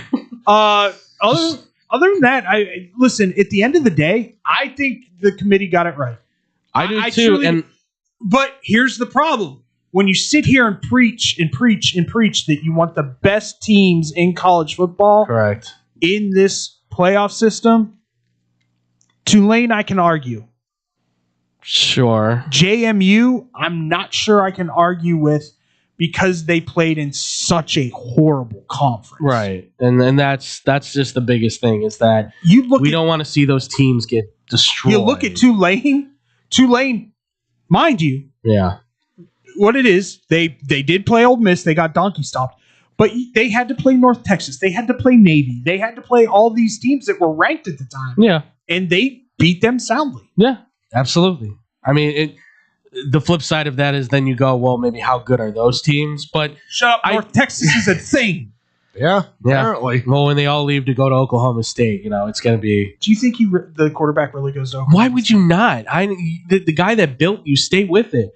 He and Jacob Hawkins are true freshmen, and look at both of them. He's not going to Texas Tech. He's going to get a bag. He's going to get a bag, and I don't know if Oklahoma State has the kind of bag that other schools have. From what I understood, they're tapping their resources right now to get all the money. What resources? Stillwater's got some donors. Ranchers? No, those guys too. But some Yellowstone? Well, for those that don't know, so in Stillwater, there's a really big ranch, by the way, that produces a lot of, used to, I don't know if it still does, but this whole Argentina, I'm not getting into that, but still, a lot of beef comes from this ranch. A lot of beef. And he's a Stillwater alumni, and because of that, he just kind of goes, here's a sack, came from a cow, this is about $150 million. What do you need? He gave him a sack from a cow? Yeah. You good over there? Yeah. Trust me, I know what I said, and I know what they have as far as cash goes. They're tapping that resource to make sure they have the money. They're tapping the cow. That's because sure. that is a quarterback that will generate at least $5 million. His accuracy is insane. It's insane. How did your high school coach not see this? Like, that guy should be fired. I'm sorry. And if anything, if they can't get the guy from North Texas, there's a guy at UConn. No interceptions. Yeah, that's right. Yeah. You need a quarterback. Get him. Joe Fagnado's out there, baby. I think you're right on that one. I think he's headed to Colorado State. I think so. With Mora. Go with Mora, buddy. Continue to shine. I mean, listen, unless a bigger program comes a calling and you think you can do it, because his accuracy, his analysis of a football, which, by the way, Frankie, he is totally one of you dudes. So it's not as thick, but you can hear it behind the professionalist voice. It comes out and he's like, he goes over and she's just like, it comes out in spurts, and I'm like, it's Italian through and through, man. You We'll just have to wear the bring that chain. up to Frankie. That might become his new favorite player in college football. I'm going to say this right now. I'm going to try to see if I can get in contact with Fagnano to get us an interview when Frankie's here. I'm going to make a contact, try and see if I can make a call, because I just want to hear those. I want to hear this man. Just let it loose, Joey. Just let it loose with our boy Frankie. Okay. It's okay. And so I just want to hear it. I want to hear that too, honestly. That'd be Seriously, great. That'd be awesome. Oh, man. All right, boys. Well, there's a little teaser for you for a future episode of Blow the Whistle. Yeah. We're going to get going here. For me, David Double D Dykstra. Andrew Pepe Valentin. Adam Slim Schneider Schneider.